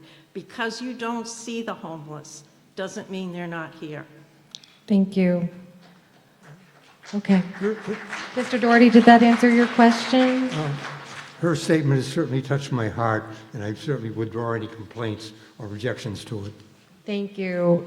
Did you want to be heard? Just briefly, I'm Gene Curry. I live in Gray Gables, and in the interest of disclosure, I'm an attorney, and I represented Housing Assistance Corporation in the acquisition of 460 Main Street. The building is actually owned by a nonprofit called Asclepius Corporation, and Asclepius Corporation was owned by South Coast Legal Services, Cape Cod Healthcare, and Housing Assistance. Housing Assistance has purchased the ownership interests of South Coast Legal Services and Cape Cod Healthcare. So in essence, Housing Assistance has site control of the building, to address Mr. Doherty's question. And as Ms. Ross specified, there have been a significant number of Bourne residents who have participated in the various programs. And in particular, I checked today, and in terms of residents at the St. Joseph's facility, which is the current facility, in a building that's really not adequate for the purposes, in the last 5 years, there have been 57 Bourne residents who have spent time in that shelter. So we will be making a contribution, but we have been benefiting from this program, and I would urge us to spend the money to support this very worthwhile project. Thank you. Please state your name. Thank you. Christine Powers, and I'd like to know, did you clarify, can you clarify, did you say people are opposed to this contributing in the town? I think that the Finance Committee did not have a positive recommendation. They only, at town meeting, will tell us what their vote was. I don't know if they want to offer any. Okay, one moment. So the Finance Committee was not in favor, I believe, or go ahead, Mr. Sampson. Good evening, town meeting members. My name is Wayne, and I'm on the Finance Committee. We voted 2 in favor, 2 opposed, and 1 abstained. This is much more complicated than it has been presented to you so far. First of all, I want to recognize Mr. Duggan, a highly respected member of our community who was going to present this article as a town resident, okay? Second, I want to be very clear. The entire Finance Committee is in favor of emergency housing, a shelter status. However, we have been given false, wrong, and misleading information over the past 2 months regarding how this program is developed and how it's supposed to work. As an example, just tonight, there were numbers being thrown around that we were not given before. Somebody mentioned tonight that there are currently 422, I think, approximately, Bourne residents in that facility. Somebody said a number tonight, okay? John, can you explain it? Okay, thank you, yes, go ahead, Mr. Dugan. Please, audience, I hear your rumbling, and we're going to have clarity. I stated that they had a record of servicing over 402 Bourne residents in the last 12 months. Okay, perfect. Our information that we were given at 2 public meetings was that there were 58 Bourne residents, and I believe the last speaker, who was the attorney, said 57. We were told that 58 Bourne residents received services. Our question was, that was over a 4-year period. Okay, how many per year Bourne residents? Because when they told us that we were the second highest in the county, that doesn't resonate with the information that we have, okay? We know of other communities that have a lot of services and people that might need these services. So we wanted clarification on this. We asked twice for clarification, and they did not give it to us. All right? A couple of other things. I believe that this number of approximately 400, I believe that I read that this morning, that was the total number of people that they had served, which makes a lot of sense. A couple of other things that are important to recognize is currently they are in a facility with 20 beds, 365 nights a year. That's 7,300 beds. If we've only had 58 over the last 4 years, that's approximately 15 a year. Now, during the second meeting, they explained to us that many of these residents might stay more than one night, and that increases the number of beds used by our residents. But they haven't given us what those total numbers are. We believe that our responsibility as a Finance Committee member is to ask those questions on your behalf. We want transparency here. We don't object to the project. We support the project. But we need accurate information so that we can give that to you so that you know that we're basing our opinion on something legitimate. Thank you. $100,000 is a lot of money.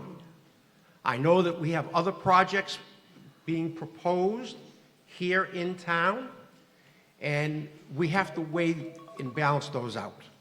So thank you. We believe, if I can just, yeah. we believe that we haven't been given enough information yet. We think that right now is not the time to vote this article. Maybe bring it back in the fall. And for the record, there are conflicting legal opinions whether or not this funding is appropriate. And I can tell you that Sandwich in Orleans have withdrawn their, because of legal opinions, they have withdrawn this article. The town of, I think it's Truro, I'd have to look, they only gave 40,000 instead of the full 100,000. So could be based on the number of people that they service. Thank you. Does that answer your question? Yes, because I've been involved in housing and all that and my family for generations, but I want to see they're not giving you clear answers because it's new people. So thank you for explaining that because my heart's in that. But Thank you. That's important to know. Thank you very much for your question. I saw that you were waiting. Yeah, step right up. You're next. Go ahead. Sir, Oh, I yeah. am Steve Lucas from here in Bourne. I have one simple question for you, sir. Is there one reason in the world that anybody in this country should be homeless? Okay. Simple question. Thank you. Are you able to answer that question, Mr. Sampson, or no? It's not a question of whether or not they should be homeless. Our job, our responsibility to the residents of this town is to get clear information so that we can make a clear decision. Our responsibility to the residents of this community is that no one be homeless. Thank you. Thank you very much. Mr. Lucas. Thank you. Okay, sir, go ahead. Good evening, Stéphane Ruot from Monument Beach. I am a resident of Bourne. I come to you tonight also as the outreach specialist for HAC, Housing Assistance Corporation, working with Bourne residents experiencing homelessness, and as the former director of St. Joseph's House Shelter. I rise in support of this Community Preservation Act funding request. Every Monday, I meet women and men, all Bourne residents, at the Council on Aging. In April, I was working with 14 of them. They are aged 55 years old on average, all Bourne residents. They are not typical street people, they are our neighbors, elders whose life circumstances took a wrong turn. For decades, St. Joseph's House has served Cape Cod residents from every town. It is a critical part of our region's housing safety net and a resource for our most vulnerable neighbors. It is the only shelter we have on the Cape. So I would like to share with you a story, a true story. Last Thursday, I met with a 50-year-old man at the Dunkin' Donuts on MacArthur Boulevard. We'll call him John. John will be homeless on Thursday. He's a Bourne resident, he's a Bourne worker. Because of a health condition, he could not work for several months, and he has no income. He will be homeless on Thursday. I called the shelter last Thursday when I met him. I called the shelter on Friday. And I called this morning again. And guess what? He will have a bed tomorrow. And I will take him to the shelter tomorrow. After I had the good news, I also took him to a job appointment. The alternative, what is the alternative? There is none. A tent in the woods or a friend's car to sleep in. This is the reason why we must support the shelter. The success of our work depends on our ability to collaborate with other towns, with agencies which cover the entire Cape for the benefit of our own residents. This project is about modernizing, not expanding the shelter. It replaces an outdated facility, trust me on that, with a safer, more humane space for a shelter population that is predominantly elderly. It will also allow medical care, behavioral health services, and case management to operate under one roof, improving outcomes and efficiency. The CPA defines housing by who it serves, not by the length of stay, and there is no population with greater housing need than people with nowhere else to go. This shelter serves residents from every Cape town, including Bourne. Supporting this funding is a lawful and responsible investment that reflects the regional reality of homelessness on Cape Cod, and it is both a compassionate and fiscally responsible decision for our community. Finally, I would like to share with you an email I received from St. Vincent de Paul, from St. John the Evangelist. They asked me to share with you. It was sent to me by Joseph Prioli, the president of St. Vincent de Paul at St. John the Evangelist. I'm a member of the Society of St. Vincent de Paul, the Conference of St. John the Evangelist Parish located on Shore Road in Pocasset. We have found our relationship with Housing Assistance Corporation to be of immense value when seeking assistance in providing to those who reach out to us in need, especially when we receive a call from someone who is homeless. Most often, finding a shelter for someone in need is difficult. Often, shelters are full and can be some distance away. We have asked for and received placements in shelters, most notably St. Joseph's House in Hyannis. The programs are skilled staff with polite, knowledgeable and professional, and the help they provide is saving lives. Opening this new shelter would provide much needed assistance to many veterans, our elderly, and families in an unfortunate and difficult time Thank of their you. lives. That's time. That's 3.5 minutes. Thank you very much. You're very welcome. Thank you. Is there anyone else who would like to be heard on Article 17? Mr. Dugan? Yes, please. Thank you again. I'll be brief. I just wanted to clarify that what I had mentioned is that 402 Bourne residents had been served by Housing Assistance Corps. that doesn't mean that they are provided housing. There are many other facets to it, and the majority received either rental assistance, financial and home buyers workshops, funding to prevent them from becoming homeless. So sorry if there's a confusion about how many Bourne residents have actually had housing provided by Housing Assistance Corp. At their facility versus how many have been served with all of their services. Thank you. Thank you. Thank you. I'm now going to recognize Barry Johnson. I'm speaking on behalf of the Community Preservation Committee in the role as chair. This particular article that's before you is the second regional project that we have funded. The first one is now down in Dennis, and it was just opened up, and it was a Center for Autism.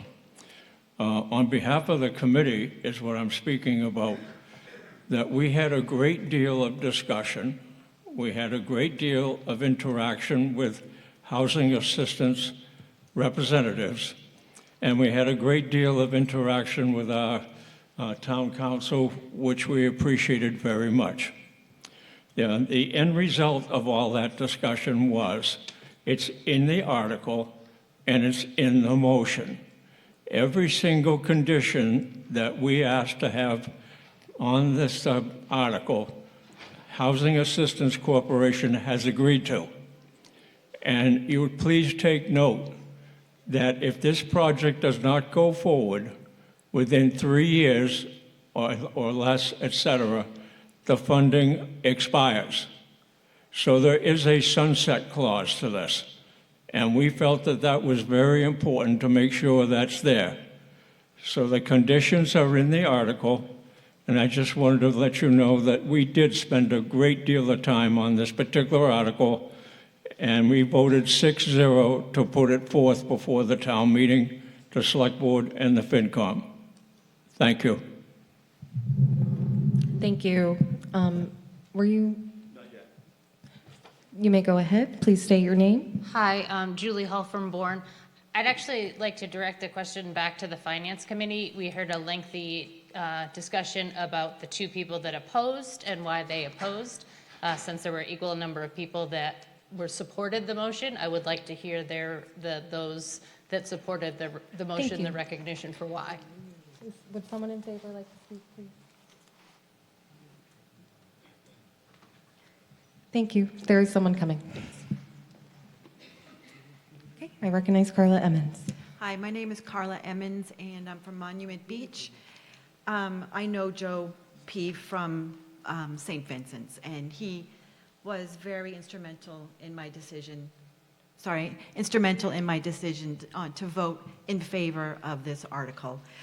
I also am on the St. Vincent Committee, and I know that we do send quite a few people to the hack. Sorry, I'm a little nervous up here. Into Hyannis. I know that when we get people from St. Vincent's, we only speak to people who are in our chapter, and we actually was very surprised at how many people within our community don't have the same benefits that we have. That it's tough out there.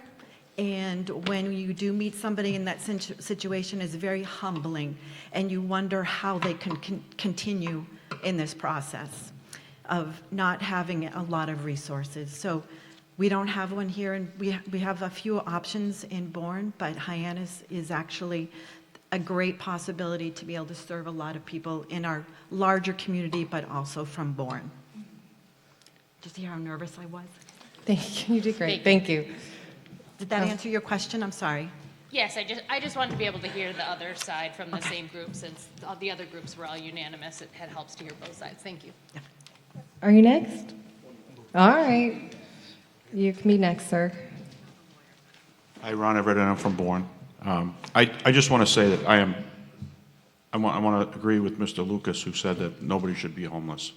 I agree with that wholeheartedly, and I support that. But I think there's a lot of things to this article, as Wayne mentioned, that we don't really know the answers to. I keep hearing HAC, which is the Housing Assistance Corporation, but I keep hearing Catholic Charities and Father this and Father that. So I'm questioning whether this is a religious donation to this religious entity. We don't know those facts. I think there's a lot of questions that need to be answered here before we can vote positively on this. And again, I am 100% in support of doing all we can to help the homeless, but I don't want to donate $100,000 of our money to an outfit that we're not really crystal clear on where it's going. Thank you. Okay. Steve Stroni, Monument Beach. I move the question. Okay, I have a motion to vote the question and a second. This is debatable. Can we debate that? No, it's not debatable. Sorry, so we're going to move to a vote on Article 17. Since we had such debate on this, I'm going to go to a standing count immediately. So we will be going, if you are in favor, you will stand. If you are going to say yes when I tell you. And it is a simple majority vote. I'm sorry? Is someone hollering? Nope.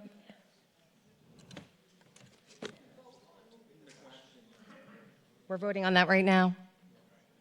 I can do this by voice then if you guys would like to. All right, all those in favor of moving the question, please indicate by saying aye. All those opposed?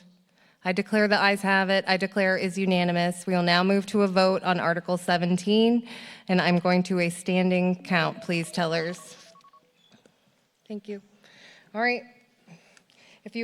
Are the tellers ready? I'm waiting for the tellers to get into place. I see buns in the back. I see ones coming down. Just want to make sure we're all ready. All right. This vote requires a simple majority. If you are in favor of Article 17, you may stand now and be counted.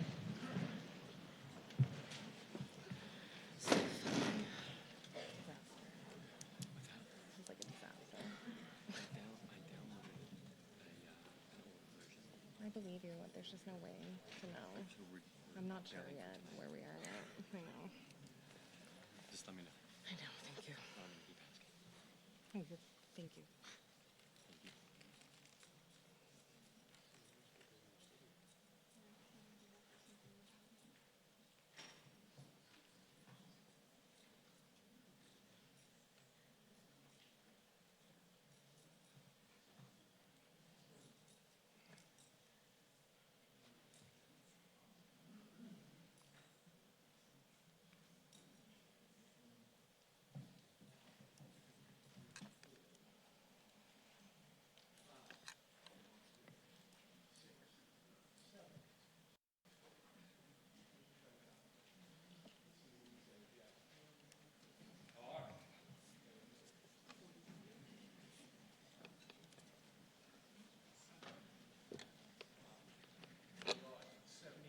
Okay.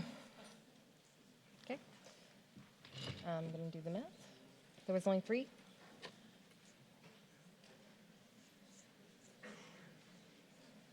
Okay.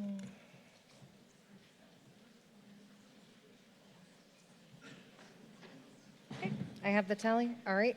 All those opposed, you may be seated, and if you are opposed to Article 17, please stand now.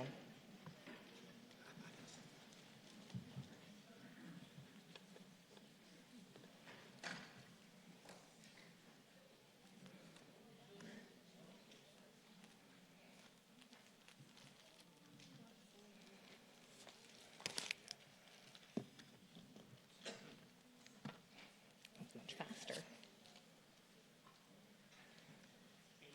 Thank you.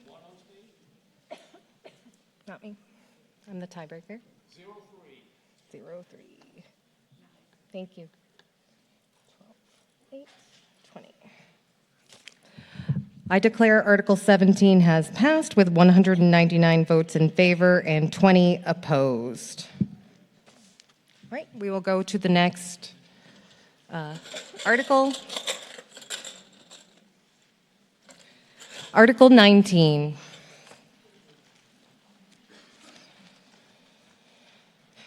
Article 19 is on page 43 of your handbook, and it requires a simple majority vote.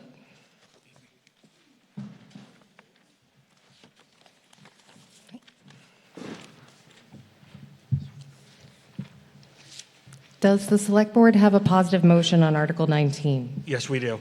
I recognize Peter Meyer. We move the town vote upon recommendation of the Community Preservation Committee to appropriate the sum of $75,000 for the purposes of administrative and operation expenses of the Community Preservation Committee for fiscal year 2027, and to meet this appropriation, to transfer the sum of $75,000 from the Community Preservation undesignated fund balance.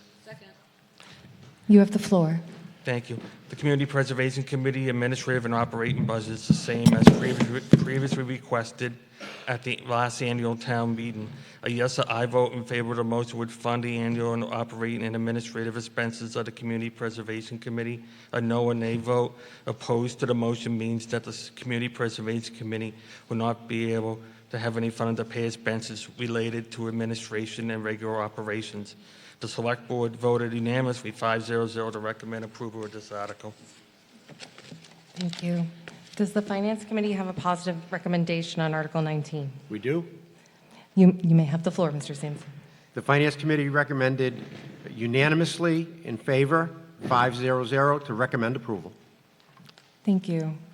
Is there any discussion on Article 19? Seeing none, we can move to a vote on Article 19. This vote requires a simple majority, and I'm going to try a voice vote on this one. All right? So, all those in favor of Article 19, please indicate by saying aye. Aye. All those opposed, please say no. I heard a couple no's, but I declare the ayes have it. The motion of the Select Board has passed. We will move to the next article. Article 9. Okay.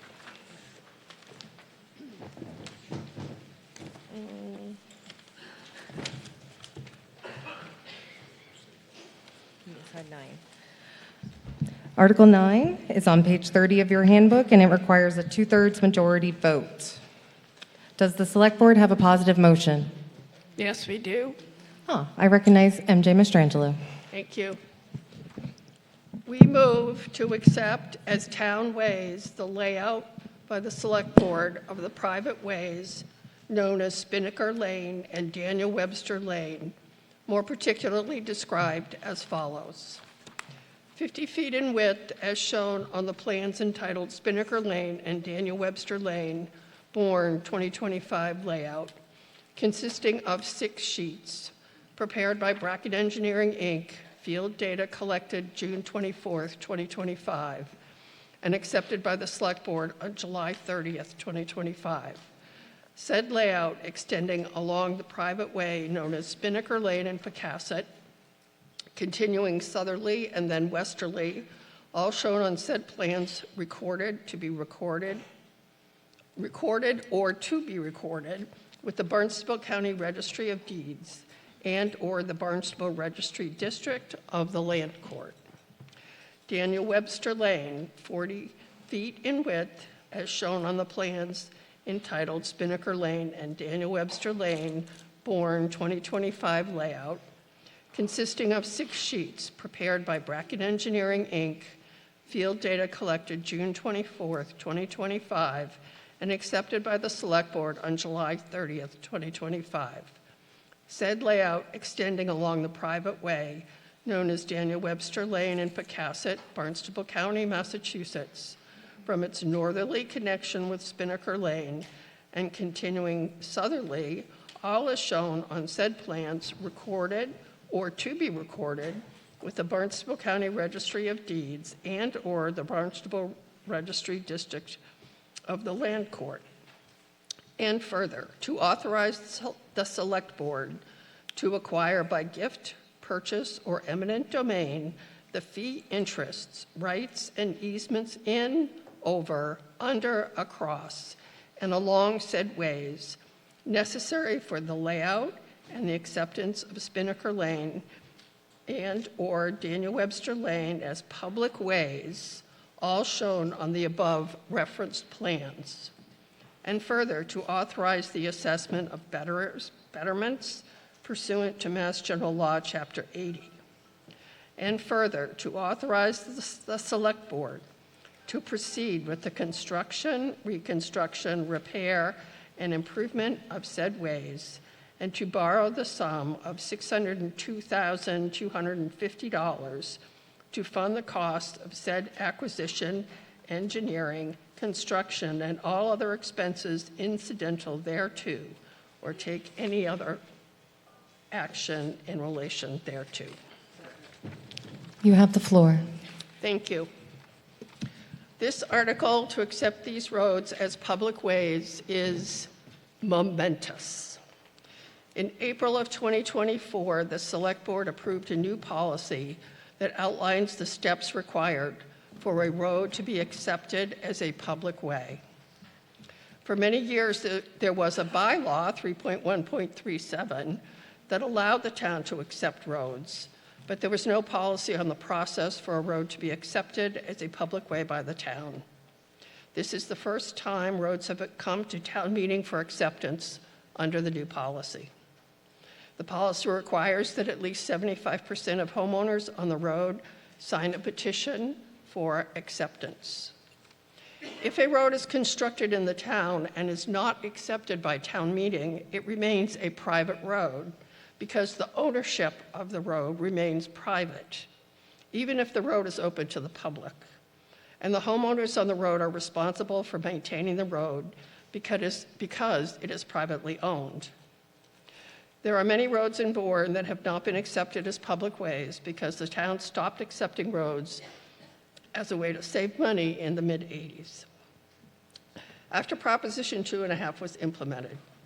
As a result, many roads in Bourne are not accepted as public ways and are not included in the state's Chapter 90 funding calculation for public ways. There are many unaccepted roads in Bourne that are considered private, even though they are open to the public, that have fallen into disrepair. In this case, the homeowners on the roads have maintained the roads and have made repairs over the years, and it has been determined that the $602,250 that will be assessed to the homeowners as betterments will pay the costs of acquisition, engineering, construction, and all other expenses related to the acceptance of roads. I urge you to approve this article and to accept Spinnaker Lane and Daniel Webster Lane as public ways in the town of Bourne. A yes or aye vote in favor of the motion allows reconstruction of the two private ways to meet town standards and to be accepted by the town. The cost of reconstruction will be paid by the tax betterments assessed to the homeowners on the road. A no or nay vote opposed to the motion would mean the private ways would not be repaired and would not be taken as a town-accepted way through the betterment process. The Select Board voted unanimously 5-0-0 to recommend approval of the motion on Article 9. Thank you. Does the Finance Committee have a positive motion on Article 9? We do. I recognize Wayne Sampson. The Finance Committee voted unanimously, 5-0-0, to recommend approval. Thank you. Is there any discussion on Article 9? Come on down.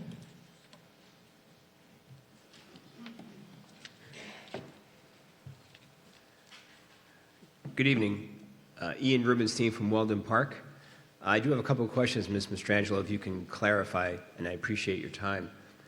Obviously, many roads have been considering this option for many, many years, and I guess my first question of two is, number one, how many roads do you have listed on or in your possession that have been seeking to be taken by the town currently? I believe this is the only one that we've had go through the process of the town administrator. There are no other petitions at this time. And how many roads will be taken each year? I believe we said we'd accept up to 4.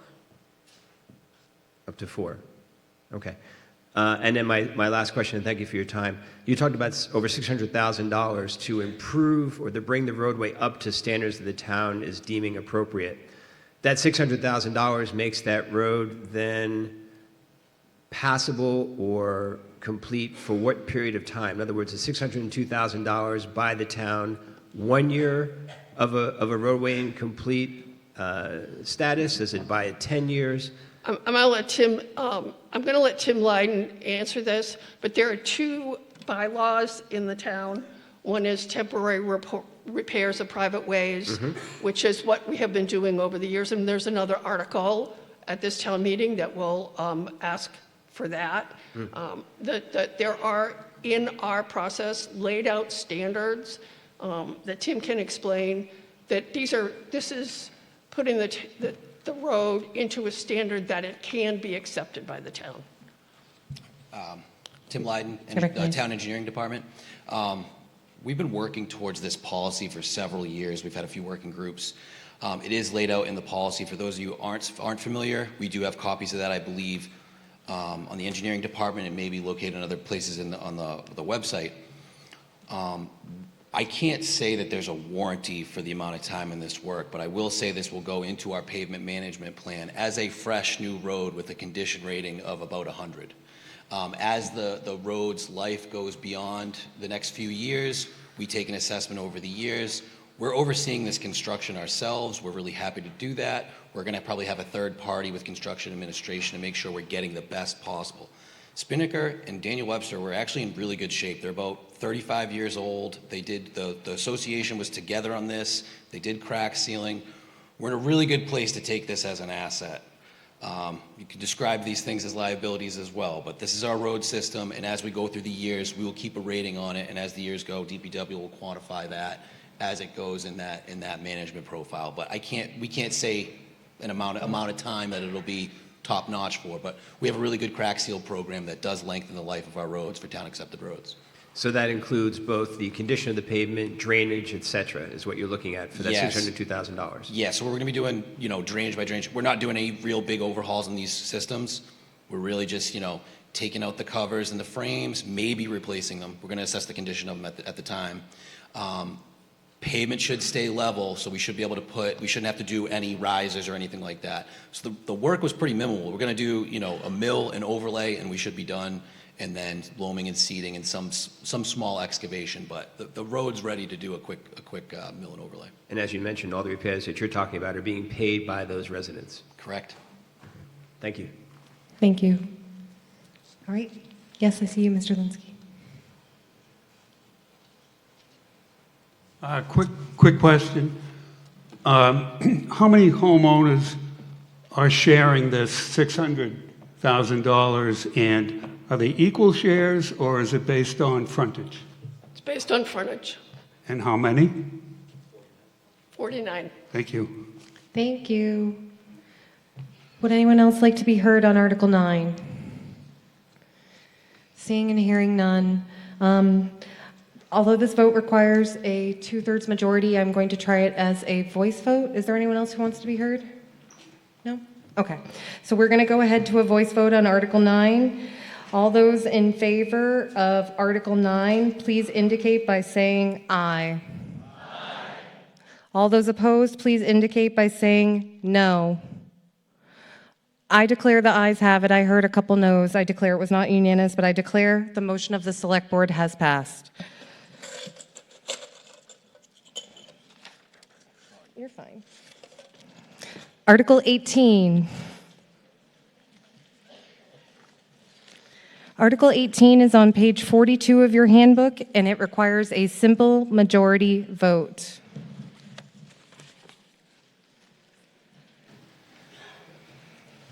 Does the Select Board have a positive motion on Article 18? Yes, we do, Madam Moderator. I recognize Peter Meyer. We move that the town vote upon recommendation of the Community Preservation Committee to raise and appropriate and reserve the sum of $111,500 for expenses incurred by the Bourne Housing Partnership and the Bourne Affordable Housing Trust for various housing initiatives, and to transfer $111,500 from the Affordable Housing Reserves.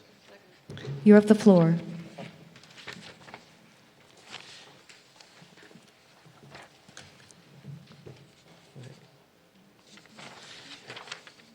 That's all right. A yes or aye vote in favor of this motion provides funding for the proposed project as recommended by the Community Preservation Committee. A no or nay vote opposed to the motion means that funding will not be provided and the project would not proceed at this time. Select Board voted unanimously 5-0-0 to recommend approval of this article. Basically, this article is just so we can have our own technical assistance. We have 2 staff members that we pay to take care of our housing projects. Therefore, this is just operational in nature, and it's a reoccurring yearly article. Okay.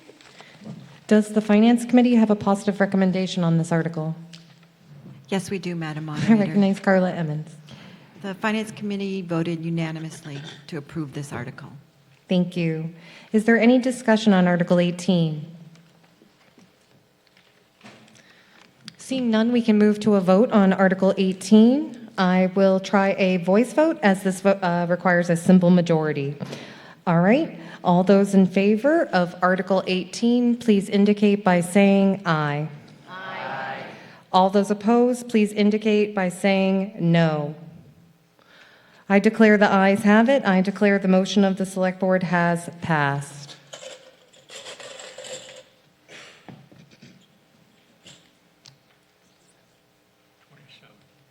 Article 27.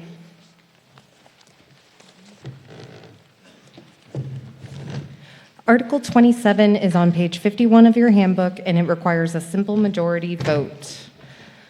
Does the Select Board have a positive motion on Article 27? We do, Madam Moderator. I recognize Anne-Marie Sarunian. We move that the town vote to raise and appropriate the sum of $115,962 for the purposes of this article. You have the floor. Part of our financial policies, this is Special Education Reserve Fund, and it's part of our financial policies that we've updated recently in 2024. It's used to pay for unanticipated and unbudgeted costs of special education. That particular line item in a school budget can be very volatile in providing special needs for any individual child in our public school system. So the balance of this fund cannot exceed 2% of the operating cost. A yes or aye vote in favor of the motion would increase the fees, a yes or aye vote in favor of the motion would authorize additional funds to be placed in the Special Education Reserve Fund. A no or nay vote opposed to the motion would mean that no additional funds would be placed in the Special Education Reserve Fund. The Select Board voted unanimously 5-0 to recommend approval for this article. Thank you. Does the Finance Committee have a positive recommendation on this article? Yes, we do, Madam Moderator. I recognize Jim Sullivan. The Finance Committee voted 5-0 to recommend approval of this article. Thank you. Is there any discussion on Article 27? Seeing and hearing none, we can move to a vote on Article 27. This vote requires a simple majority. All those in favor of Article 27, please indicate by saying aye. Aye. All those opposed, please indicate by saying no. I did hear you. I declare the ayes have it. I declare the motion of the Select Board has passed.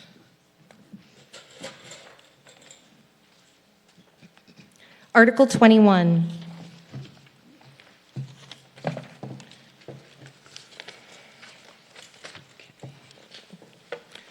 Okay. All right. Article 21 is on page 45 of your handbook, and it requires a simple majority vote.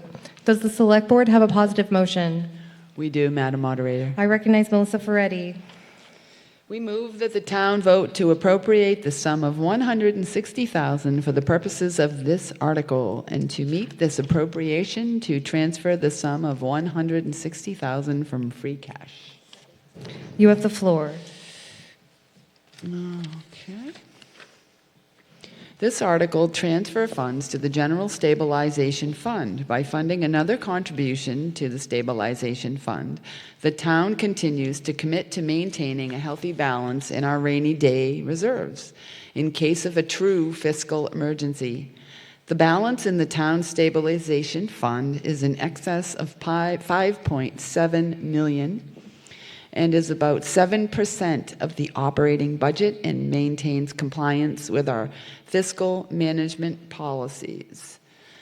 Oh my goodness, hold on one second. These reserves will help ensure that the town keeps a high bond rating and will have access to favorable interest rates when it's necessary to borrow. Yes or I vote in favor of this motion would authorize additional funds to be placed in the stabilization fund. A no or nay vote opposed to the motion would mean that no additional funds would be deposited into the stabilization fund, and we would not be consistent with financial policies. The select board voted unanimously 5-0-0 to recommend approval of this article. Thank you. Does the Finance Committee have a positive recommendation on this article? Yes, we do, Madam Moderator. I recognize Jim Sullivan. The Finance Committee voted 5-0-0 to recommend approval of this article. Thank you very much. Is there any discussion on Article 1? Okay, seeing none, we can move to a vote on this article. Article 21 requires a simple majority. I will try a voice vote. All those in favor of Article 21, please indicate by saying aye. Aye. All those opposed, please indicate by saying no. I declare the ayes have it. I declare the motion of the Select Board has passed.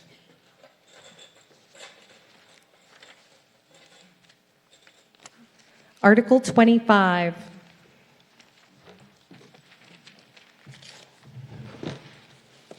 Article 25. Article 25 is on page 49 of your handbook, and it requires a simple majority vote. Does the Select Board have a positive motion on Article 25? Yes, we do, Madam Moderator. I recognize Anne Marie Sarunian. We move that the town vote to approve this article as set forth in the warrant. Thank you. Dog licensing fees, there's been a proposal to increase them. The fees have not been increased since 2005. So the proposed changes are for spayed females from 7 to 10, male dogs 10 to 15, female dogs 10 to 15, duplicate license for $1, and certified guide dogs no fee. Kennel licensing fees are set by the state law. So this would give approximately $30,000 additional revenue, and the town licenses approximately over 3,000 dogs. So a yes or aye vote in favor of the motion would increase the fees collected for dog licenses. A no or nay vote opposed to the motion would maintain the status quo and would not increase the fees. The Select Board voted unanimously 5-0-0 to recommend approval of this article. Thank you. Does the Finance Committee have a positive recommendation on this article? We do. I recognize Wayne Sampson. The Finance Committee voted unanimously 5-0-0 to recommend approval. Thank you. Is there any discussion on Article 25? Seeing none, we can move to a vote on Article 25. This vote is a simple majority vote. I will ask you to use your voices. All those in favor of Article 25, please indicate by saying aye. Aye. All those opposed to Article 25, please indicate by saying no. I declare the ayes have it. I declare the motion of the Select Board has passed. Article 26. Article 26 is on page 50 of your handbook, and it also requires a simple majority vote. Does the Select Board have a positive motion on Article 26? Yes, we do. I recognize Peter Meyer. We moved that the town vote to approve this article as set forth in the warrant. You have the floor. Yes, just similar to what Anne Marie just said in the previous article, the last time they increased these fees were 2005, so we're just bringing these fees up to standards of other communities around us, so they're pretty much in line. A yes or an aye vote in favor of the motion would increase the fees collected for vital records. A no or nay vote opposed to the motion would maintain the status quo and would not increase the fees. Select Board voted unanimously 5-0-0 to recommend approval. Thank you. Does the Finance Committee have a positive recommendation? We do. I recognize Tom Joyce. The Finance Committee voted unanimously to recommend approval. Thank you very much for that. Is there any discussion on Article 26? Hearing none, we can move to a vote on Article 26 using our voices. All those in favor of Article 26, this vote requires a simple majority. Please indicate by saying aye. Aye. All those opposed to Article 26, please indicate by saying no. I hear you. I still think the ayes have it. The motion of the Select Board has passed.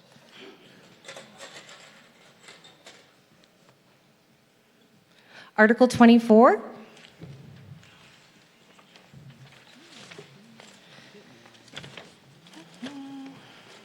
All right, Article 24 is on page 48 of your handbook, and it requires a simple majority vote. Does the Select Board have a positive motion on Article 24? Yes, we do, Madam Moderator. I recognize Gina Zarovitz. Thank you. We move that the town vote to increase the demand fee assessed on unpaid taxes pursuant to General Law, Chapter 60, Section 15, from $15 to $30, effective July 1st, 2026. You have the floor. The demand fee is charged when a taxpayer fails to pay a tax bill by the required due date. The current fee of $15 no longer reflects the administrative cost associated with issuing and processing these notices, including staff time, printing, mailing, and processing.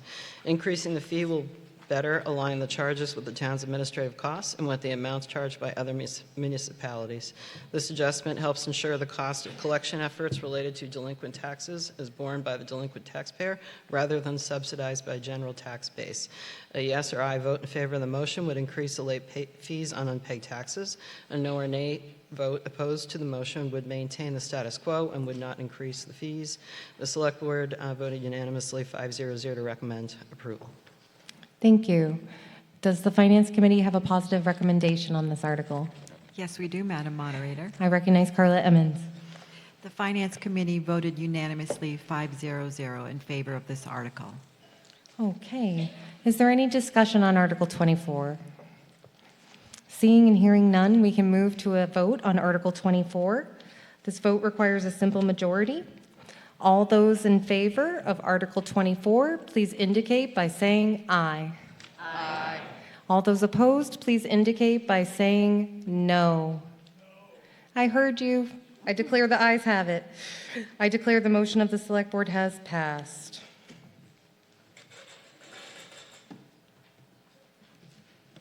Article 6.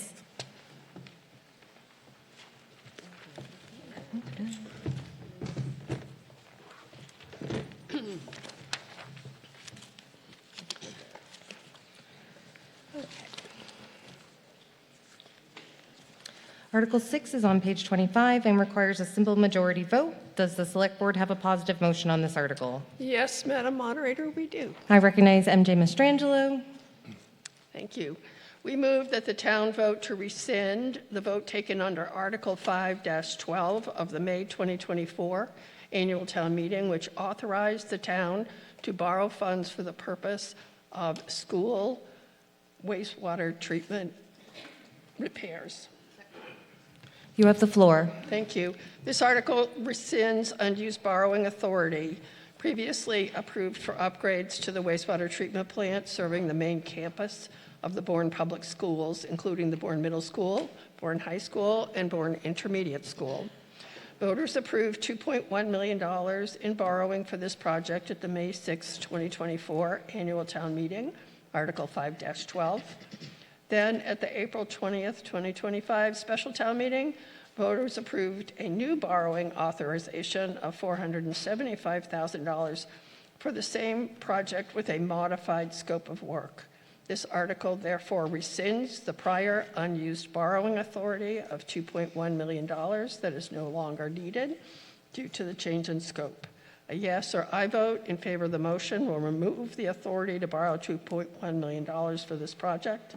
A no or nay vote opposed to the motion will keep the authority to borrow for this project on the books, and it will not be available for a different purpose in the future. The Select Board voted unanimously 5-0-0 to recommend approval of the motion on Article 6.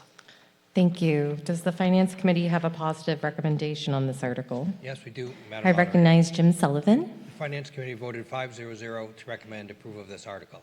Thank you. Is there any discussion on Article 6? Okay. Seeing and hearing none, we can move to a vote on Article 6. This vote requires a simple majority. All those in favor of Article 6, please indicate now by saying aye. Aye. All those opposed, please indicate by saying no. I declare the ayes have it. I declare the motion of the Select Board has passed.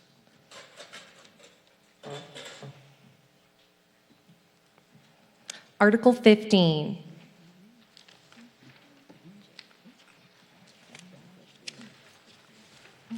Article 15 is on page 37 of your handbook, and it requires a simple majority vote. Does the Select Board have a positive motion on Article 15? Yes, Madam Moderator, we do. I recognize MJ Mastrangelo. Thank you. We move that the town vote upon recommendation of the Community Preservation Committee to raise and appropriate and reserve the sum of $30,000 for the school administration building feasibility study and to transfer $30,000 from historic preservation reserves. You have the floor. Thank you. The Bourne School Administration Building, located at 36 Sandwich Road, is a two-story wood frame structure built circa 1840. The building was originally the Monument Academy and later served as a high school, elementary school, senior center, and currently as the Bourne School Administration Building. The building is listed on the Massachusetts Cultural Resource Information System, MACRIS, as a historically significant building. The goal of this funding is to complete a feasibility study to determine what work needs to be done on the siding and trim regarding water penetration and damage at the back entrance staircase, and the ADA access ramps in the front to preserve this building of historic significance using funds available in the CPA Historic Preservation Reserves. A yes or I vote in favor of the motion provides the funding for the proposed project as recommended by the Community Preservation Committee, Bourne Historic Commission, and the Capital Outlay Committee. A no or nay vote opposed to the motion means that the funding would not be provided and the project would not proceed at this time, risking damage to this historic building. The Select Board voted unanimously, 5-0-0, to recommend approval of the motion on Article 15. Thank you. Does the Select Board have a positive recommendation on this article? The Finance Board does. Sorry, the Finance Committee. I'm so sorry. Quite all right. The Finance Committee voted unanimously, 5-0-0, in favor of this article. Thank you so much. Is there any discussion on Article 15? Okay, this vote requires a simple majority, and seeing and hearing no discussion, we can move to a vote on Article 15. All right, all those in favor of Article 15, please indicate by saying aye. Aye. All those opposed, please indicate by saying no. I declare the ayes have it. I declare the motion of the Select Board has passed.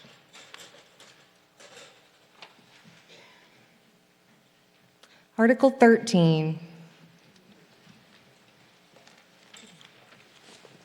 Article 13 is on page 35 of your handbook, and it requires a simple majority vote. Does the Select Board have a positive motion on Article 13? Yes, we do. I recognize Peter Meyer. We moved that the town vote upon recommendation of the Community Preservation Committee to raise and appropriate and reserve the sum of $350,000 for the Community Center Shade Structure Project and to transfer $350,000 from open space and recreation reserves. You have the floor. A little bit of background. In July 2026, the town proudly celebrated the grand opening of a new inclusive playground as part of the larger recreation area redevelopment at the Bourne Veterans Memorial Community Center. This playground, along with the new all-wheel park and adjacent common-ready basketball court, was a result of an extensive public outreach and community design process. Throughout that process, residents have consistently expressed the need for shaded gathering areas and accessible seating where caregivers could comfortably supervise children across multiple recreation amenities. With the all-wheel park and adjacent common-ready basketball court nearing construction, The addition of shade infrastructure was identified as a complementary and essential next phase. The proposed playground improvements include the installation of a cantilevered shade structure. These structures will provide critical sun protection for children and caregivers, extend safe and comfortable usage during peak summer months, improve accessibility for older adults and individuals sensitive to heat. The playground currently lacks adequate natural shade. The addition of engineered cantilever structures will provide durable long-term protection without interfering with sightlines and play features. The proposed community recreational hub area will serve as a central spoke connecting the playground, the all-wheel park, and adjacent community basketball court. This area was developed, envisioned, and supported during various public outreach process and is designed to function as a shared gathering and supervision space. The project includes extension of an accessible pathway network, construction of shade structure, installation of picnic tables and seating, creation of a defined welcoming gathering space. This hub will allow parents, grandparents, and caregivers to seek shelter from the sun while maintaining clear supervision of loved ones participating in various activities across the recreational complex. It will improve comfort, accessibility, and overall user experience while reinforcing the recreation area as a cohesive, family-centered destination. This project enhances public health, accessibility, and equitable access to recreation. By incorporating shade and structured gathering space, the town is ensuring that its newest recreation investment remains usable, inclusive, and comfortable for all residents. The Recreation Committee believes these improvements represent a responsible and community-driven enhancement to an already well-utilized public space, and respectfully request you, the town meeting, to please support this. A yes or I vote in favor of this motion provides funding for the proposed project as recommended by the Community Preservation Committee. A no or nay vote opposes to the motion means that the funding will not be provided and the project could not go ahead.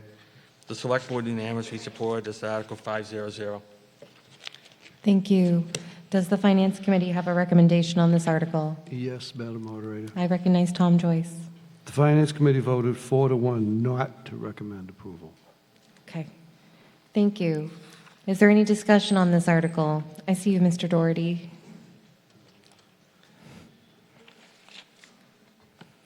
Oh, so sorry. Go ahead, Mr. Doherty. Okay. One of the things that happens whenever you add infrastructure is the maintenance part. I recall when I was a trustee on the community, the Veterans Community, that it took almost 3 years to get a broken foundation for the flagpole that was outside to be fixed.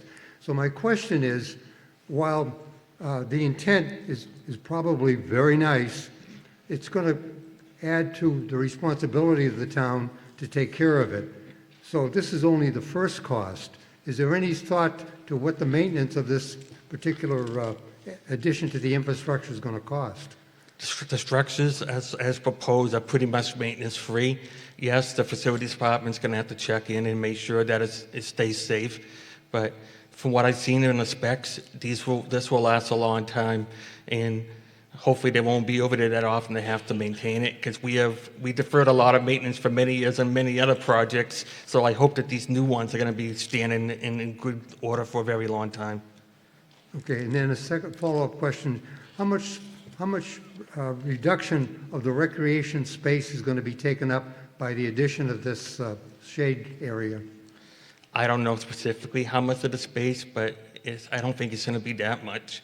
And I know from an example, I walk the canal 5 days a week, and in the summertime, I was looking for a shade spot, and it got to a point that I was getting so hot that I found the nearest wooded area, and I went and stood and sat underneath a tree for a while till I was cool off, and then I got back up and kept on walking. I mean, over behind the community building, what do you have? You have two of your most precious people, the elderly and children with their families, and they're looking for a place to be sheltered out of the rain, out of the sun, whatever it is. I mean, I go to a dermatologist in Mass General at least 3 times a year, and I see when I'm there, at least 3/4 of the patients are there for some sort of melanoma or skin cancer. So for me, we're fighting over semantics here. This money's well spent, and I think it's something that, and it's not even, and it's coming out of CPC. It's not like it's coming out of the operating budget. So I think this is money well spent. May I ask you a personal question, Peter? Sure. Were you wearing a hat when this happened? Thank you, Mr. Doherty. Of course.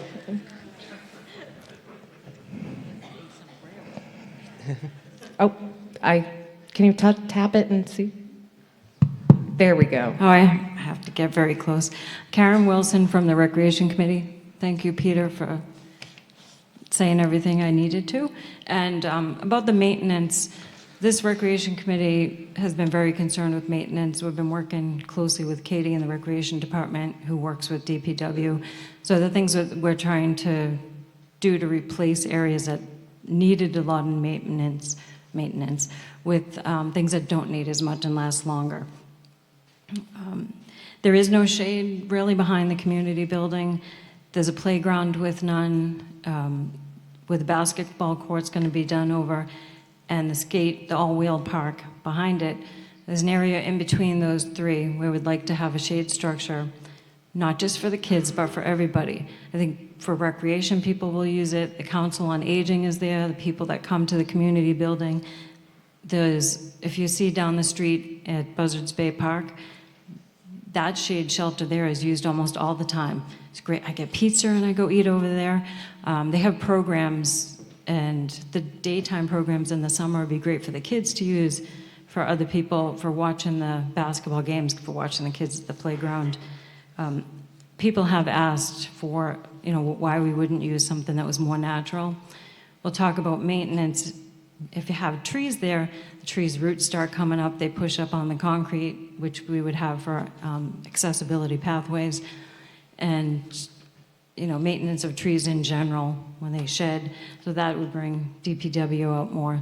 So we think this is a great idea for the kids, for the parents, for anybody that comes to visit, and I hope that you guys support it. Thank you. I see you. Come on down. Oh, you were hiding. No? Let's not fight over it. No. Please. Todd Benedict, Monument Beach. Thank you. Peter, just a question. Let me put my glasses on here. It states for Community Preservation Committee to raise and appropriate and reserve the sum of $350,000 for the community center, and to transfer $350,000 from the open space. So we talking $350,000. We talking $700,000. No, $350,000 for open space and recreation reserves. Okay, thank you. Thank you for clarifying that. Go ahead, Mr. Linsky.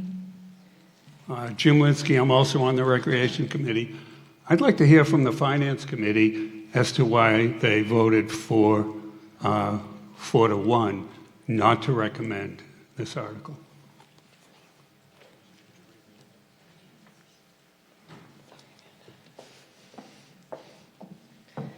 We do have a response. Oh, sorry. I recognize Amanda Bongiovanni from the Finance Committee. Amanda Bongiovanni, Sagamore Beach. So we had just, when we first heard the presentation, there was mention of Clark Field.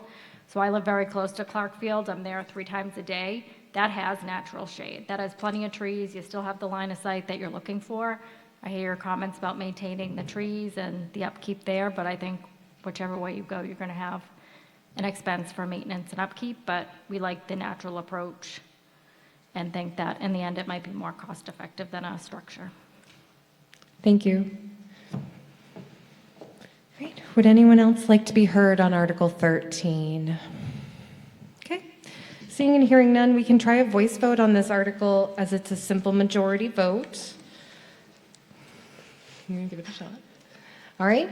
All those in favor of Article 13, please indicate by saying aye. Aye. All those opposed, please indicate by saying no. I declare the ayes have it. I declare the motion of the Select Board has passed. Article 28.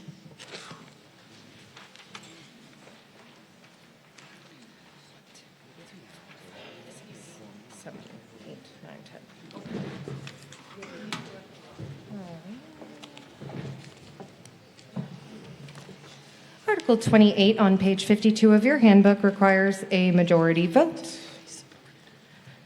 Does the Select Board have a recommendation on this article?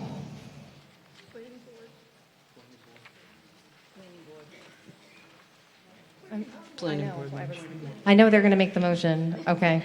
I was going to ask them for the recommendations, but we'll go ahead. Does the Planning Board have a positive motion on this article? Yes, Madam Moderator, the Planning Board has a positive recommendation. Thank you. Do we have a second? I'm so sorry. Go ahead. I recognize Mr. Dugan. Go ahead. Okay. I know. I'm having a hard time too. Article 28 is to see if the town will vote to amend the Bourne zoning bylaw by adding bold underlined text and deleting the struck-through text as detailed in the article. I have a report from the Planning Board. Is that the motion? Someone needs a second. I have not made. Have you made your motion? Let me make the motion. He hasn't made the motion. He's going to make the motion. Then we want to hear your report. Motion first. We move that the town vote to approve this article as set forth in the warrant. I have a second. You may go ahead. You have the floor, Mr. Dugan. Thank you. Planning Board report to the annual town meeting from May 4th, 2026. Accessory dwelling unit ADU amendments. On February 26, 2026, in accordance with Mass General Law, Chapter 40A, Paragraph 5, the Planning Board opened a public hearing to review the proposed Bourne zoning bylaw amendment to the accessory dwelling units. This article is to amend the accessory dwelling unit zoning bylaw, which was previously approved at the May 2024 annual town meeting. The purpose of these changes is to align the Town of Bourne's zoning bylaw regulations with the state regulations. The proposed changes are as follows. 1, allowing accessory dwelling units in the downtown district. Under Massachusetts general law, ADUs are an allowed accessory use in all zoning districts which allow for single-family dwelling. 2, changing the number of parking spaces needed for an ADU. ADUs which are within 1/2 mile of a commuter rail station, subway station, ferry terminal, bus station are not required to have a parking space under Massachusetts general law. 3, remove lot size requirements under section 4120, paragraph D, which currently requires a minimum lot size of 5,000 square feet. 4, ADUs must conform to lot coverage calculations under section 2450 and 2500 of the zoning bylaw. 5, removing a requirement for number of bedrooms in an ADU in section 4121, paragraph E. 6, removing requirements for owner occupancy in section 4122, paragraph A.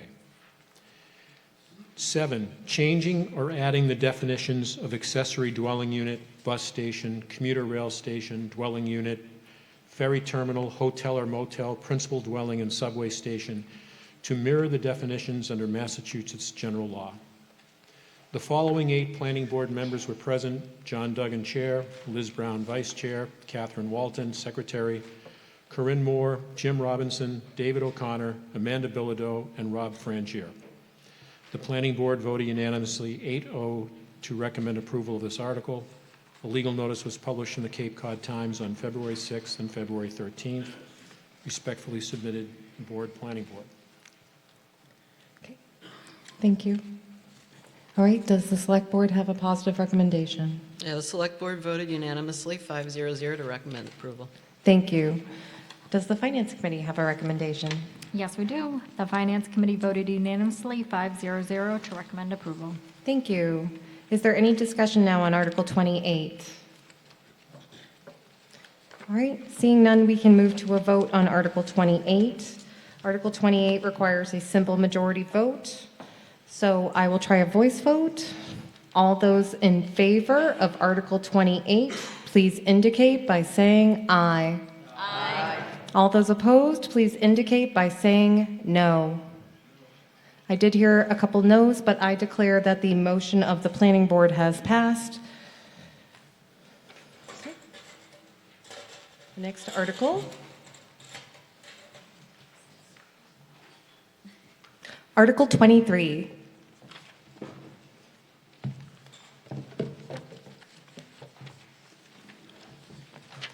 Article 23 is on page 47 of your handbook. It requires a majority vote. Does the Select Board have a positive motion on this article? We do, Madam Moderator. Thank you. I recognize Melissa Ferretti. Okay, we move that the town vote to appropriate the sum of 40, am I the right one here? Yep. $40,000 for the purposes of this article, and to meet this appropriation, to transfer the sum of $40,000 from free cash. You have a second? Second. Thank you. You have the floor. Okay, hold on, sorry. Yes or I vote in favor of this motion provides funding for the Human Services Grant Program for FY 2027. A no or nay vote opposed to the motion would mean that the Human Services Grant Program would not have the funds to use in FY 2027. Select Board voted unanimously 5-0-0 to recommend approval of this article. Thank you. Does the Finance Committee have a recommendation on this article? Yes, we do, Madam Moderator. I recognize Amanda Bongiovanni. The Finance Committee voted unanimously 5-0-0 to recommend approval. Thank you. Is there any discussion on Article 23? Okay, seeing and hearing none, we can move to a vote on Article 23. This vote requires a simple majority. We are going to do a voice vote. All those in favor of Article 23, please indicate by saying aye. Aye. All those opposed, please indicate by saying no. I declare the motion has passed. Thank you. Article 8.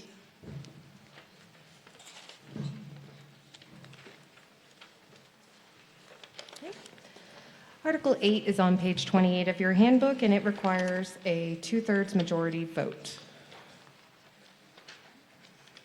Does the Select Board have a positive motion on Article 8? Yes, we do, Madam Moderator. Thank you. I recognize Gina Zarovitz.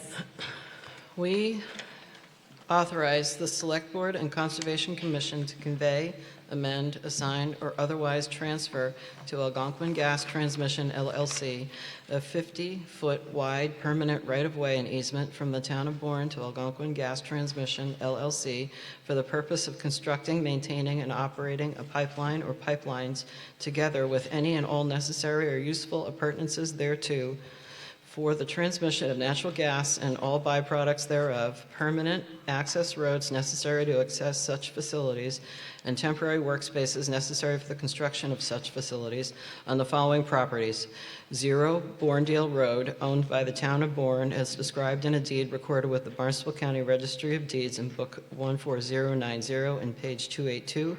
Such assessment, permanent access roads, and temporary workspace as more particularly shown in the plan entitled Area of Permanent Easement, Permanent Access Road, and Temporary Workspace of Bourne under care and custody of the Conservation Commission, G31MA-BA-001.DWD, Revision E, prepared by Vanessa Hangden Breslin, Inc., and dated January 13th, 2026, 0 Bournedale Road, as described in a deed recorded with the Barnstable County Registry of Deeds in Book 20587 and page 284, such permanent access road and temporary workspace as more particularly shown on the plan entitled Area of Permanent Access Road and Temporary Workspace, Town of Bourne Conservation Commission, G-31-MA-BA-006.DWG, Revision B, prepared by Vanessa Hangden Breslin, Inc., and dated January 13th, 2026,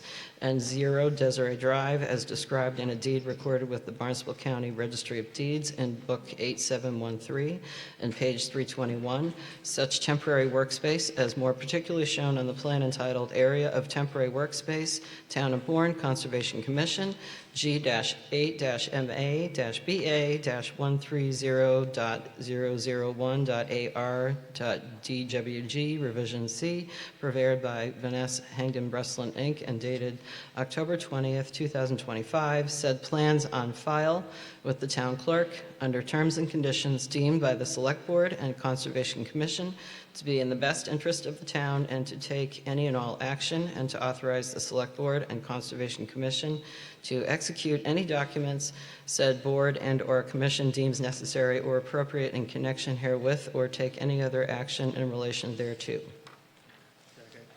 You have the floor. Before the Bourne and Sagamore bridges can be replaced, the natural gas main must be removed from the existing bridges and relocated. The best route for the new natural gas main is to co-locate it in the existing electrical easement used by Eversource. Part of the existing electrical easement crosses this piece of town-owned land. By granting this easement to the gas company, it gives them the legal property right to construct their infrastructure and maintain their equipment on the town's land. This proposal has received unanimous support from the Conservation Commission. A yes or aye vote in favor of the motion allows the town to transfer the easement necessary to relocate the natural gas main. A no or nay vote opposed to the motion would mean that the natural gas main could not be constructed across the town-owned property at this time. The Select Board voted unanimously 5-0-0 to recommend approval. Thank you. Thank you. Does the Finance Committee have a recommendation on this article? Yes, we do, Madam Moderator. I recognize Carla Emmons. The Finance Committee voted unanimously 5-0-0 in favor of this article. Thank you. Is there any discussion on Article 8? Seeing and hearing none, we can move to a vote on Article 8. Although it is a 2/3 majority vote, I'm going to try a voice vote. All right. All those in favor of Article 8, please indicate by saying aye. Aye. All those opposed, please indicate by saying no. I declare the ayes have it. I declare the motion has passed. Thank you. Article 14. Article 14 is on page 36 of your handbook. It requires a simple majority vote. Does the Select Board have a positive motion on Article 14? Yes, we do, Madam Moderator. I recognize Anne-Marie Sarunian. We move that the town vote upon recommendation of the Community Preservation Committee to raise and appropriate and reserve the sum of $77,000 for the Town Hall exterior envelope design project, and to transfer $77,000 from historic preservation reserves. You have the floor. Thank you. This particular design's focus will be associated with the design of masonry and window repairs to prevent water infiltration. As you know, the town hall is a historical building, so it poses some structural complexities. But the focus will be on the exterior building envelope, and of course, paying attention to controlling moisture, heat transfer, and air leakage. As you know, that's the trifecta for a considerable amount of costly damage. So an aye or yes vote in favor of the motion provides funding for the proposed project as recommended by the Community Preservation Committee. A no or nay vote opposed to the motion means that the funding would not be provided and the project would not proceed at this time. The Select Board voted unanimously 5-0-0 to recommend approval. Thank you. Does the Finance Committee have a recommendation on this article? Yes. I recognize Wayne Sampson. The Finance Committee voted unanimously 5-0-0 to recommend approval. Perfect.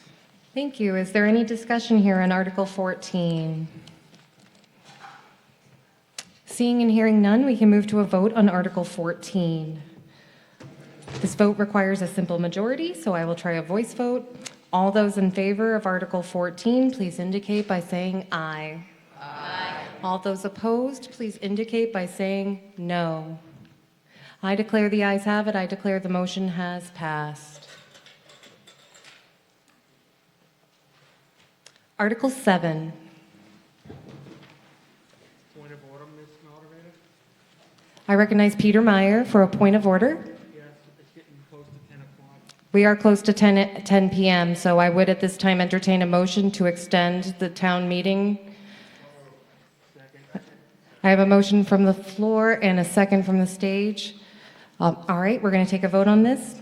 All those in favor of extending town meeting past 10 p.m., please indicate by saying aye. All those opposed, please indicate by saying no. I know. We're going to go ahead and try to finish it.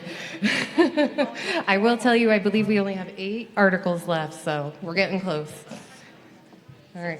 Thank you all. We are still on Article 7. Was just pulled out of the lottery. Article 7 is on page 26 of your handbook, and it requires a 2/3 majority vote. Does the Select Board have a positive motion on this article? Yes, we do, Madam Moderator. I recognize Gina Zarovitz. Thank you.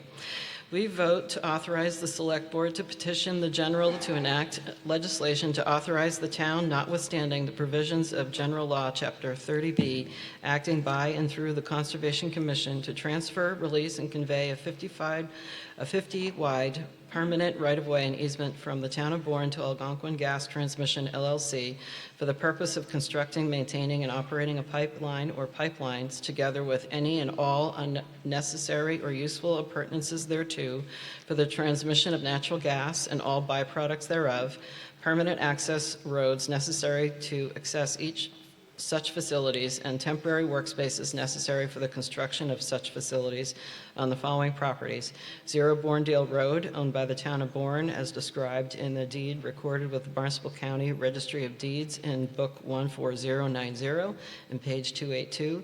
Such easement, permanent access roads, and temporary workspace as more particularly shown on the plan entitled Area of Permanent Easement, Permanent Access Road, and Temporary Workspace, Town of Bourne, under care and custody of the Conservation Commission.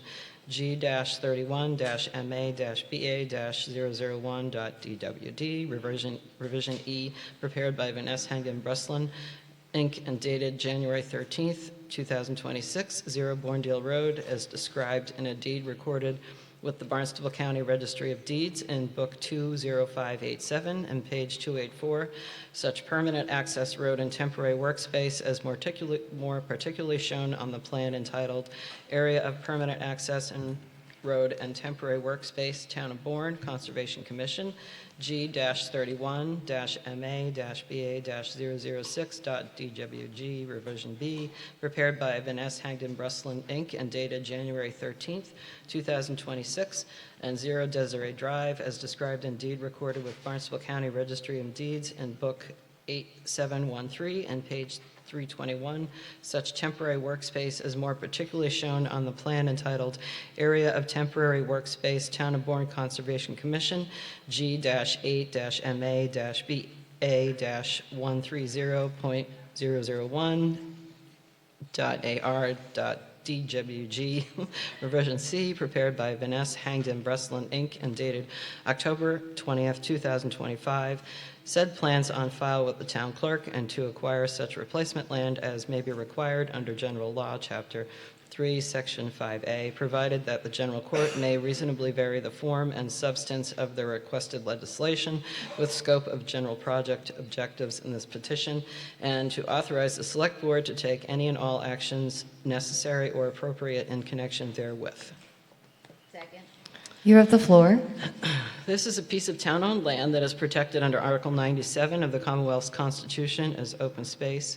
Before the Bourne and Sagamore bridges can be replaced, the natural gas main must be removed from the existing bridges and relocated. The best route for the new natural gas main is to co-locate it in the existing electrical easement used by Eversource. The existing electrical easement crosses this piece of town-owned open space. In order for the gas company to cross this property, the town must file special legislation at the State House, and the bill must be passed by 2/3 vote of each chamber of the legislature. This proposal has received unanimous approval by the Bourne Conservation Commission, and the gas company will give the town a different piece of property that will be placed under Article 97 protection. A yes or aye vote in favor of the motion would allow the town to file special legislation with the general court to allow the gas main to be relocated across the town-owned property. A no or nay vote opposed to this motion would prevent the town from filing the necessary special legislation at this time. Select Board recommended voted unanimously 5-0-0 to recommend approval. Thank you. Does the Finance Committee have a recommendation on this article? Yes, we do. I recognize Amanda Bongiovanni. The Finance Committee voted unanimously 500 to recommend approval. Thank you. Is there any discussion here on Article 7? All right, seeing and hearing none, we can move to a vote on Article 7, which I will attempt by voice. It is a 2/3 majority. All those in favor of Article 7, please indicate by saying aye. Aye. All those opposed, please indicate by saying no. I declare the ayes have it. I declare the motion has passed. 22 is the next article.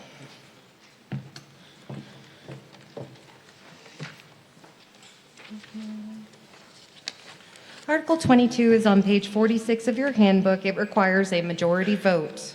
Does the Select Board have a positive motion on Article 22? We do, Madam Moderator. I recognize Melissa Ferretti. We move that the town vote to appropriate the sum of $850,000 for the purposes of this article, and to meet this appropriation to transfer the sum of $850,000 from free cash. You have the floor. This article transfers funds to Capital Stabilization Fund, a special purpose stabilization fund. The town continues to use money from the Capital Stabilization Fund to help pay for the large capital projects and to support debt service payments for capital projects financed. By transferring additional money into the Capital Stabilization Fund tonight, we will maintain a strong balance to ensure that the town can continue to meet our debt service obligations and maintain the town's capital infrastructure without having to make cuts in other parts of the budget.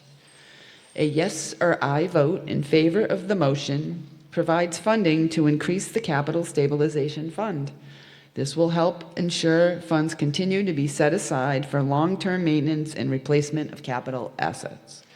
A no or nay vote opposed to the motion would not provide additional funding for the Capital Stabilization Fund and would not be consistent with the goal of maintaining 3 to 5 years of debt payments in reserve. The Select Board voted unanimously 500 to recommend approval of this article. Thank you. Does the Finance Committee have a recommendation on this article? We do. I recognize Wayne Sampson. The Finance Committee voted unanimously 500 to recommend approval. Thank you so much. Is there any discussion on Article 22? Seeing and hearing none, we can move to a vote on Article 22. This vote requires a simple majority. All those in favor of Article 22, please indicate by saying aye. Aye. All those opposed to Article 22, please indicate by saying no. I do hear a couple no's, but I declare that the ayes have it and the motion has passed. 29. I don't know. Everyone's waiting for me. Okay. Article 29 is on page 60 of your handbook, and it requires a 2/3 majority vote. Does the Planning Board have a motion on Article 29? Yes, we do. I recognize Jim Duke. Article 29, to see if the town will vote to amend the Bourne zoning bylaw by adding the bold underlined text and deleting the struck-through text for the downtown district front setbacks as noted in the article. Do you have a second? We move that the town vote to approve this article as set forth in the warrant. Yes. Do I have a second? Thank you from the floor. You have the floor now. Go ahead. I'd like to read the Planning Board report to Annual Town Meeting, May 4th, 2026, about downtown front setback amendments. On February 26, 2026, in accordance with Mass General Law, Chapter 40A, Paragraph 5, the Planning Board opened a public hearing to review the proposed Bourne zoning bylaw amendment to allow for a greater maximum front setback for parcels in the downtown district which are not on primary streets. The front setback requirements of the downtown district are found in Section 2831 of the zoning bylaw. Currently in our downtown district, the front setback for all parcels has a minimum of 0 feet and a maximum of 15 feet. This means any building on any street built in the downtown district must be no more than 15 feet from the property line facing a street. On primary streets, this dimensional standard was intended to make the downtown district more walkable and create a more business-centric downtown. On side streets where residential homes are built, this standard can cause issues with parking, septic systems, and home design. This bylaw change would allow up to a 30-foot front setback for parcels off primary streets. Primary streets are defined in the zoning bylaw as Main Street, St. Margaret Street, Wallace Avenue, Cohasset Avenue, Academy Drive, Washington Avenue, and the south side of the bypass. These listed streets will keep the 15-foot maximum front setback. The following 8 planning board members were present: John Duggan, Chair; Liz Brown, Vice Chair; Catherine Walton, Secretary; Corinne Moore; Jim Robinson; David O'Connor; Amanda Bilodeau, and Rob Frangier. The planning board voted unanimously 8-0 to recommend approval of this article. A legal notice was published in the Cape Cod Times on February 6th and February 13th. Respectfully submitted, the Bourne Planning Board. Thank you. Does the Select Board have a recommendation on this article? We do, Madam Moderator. The Select Board voted unanimously 5-0 to recommend approval. Thank you. Does the Finance Committee have a recommendation on this article? We do, Madam Moderator. Go ahead, Carla. Okay, good. The Finance Committee also voted unanimously 5-0 in favor of this article. Thank you. Is there any discussion on Article 29? Okay. Seeing and hearing none, we can move to a vote on Article 29. Article 29 requires a 2/3 majority vote. I'm going to try a voice vote. All those in favor of Article 29, please indicate by saying aye. Aye. All those opposed, please indicate by saying no. I declare the ayes have it, and I declare the motion has passed.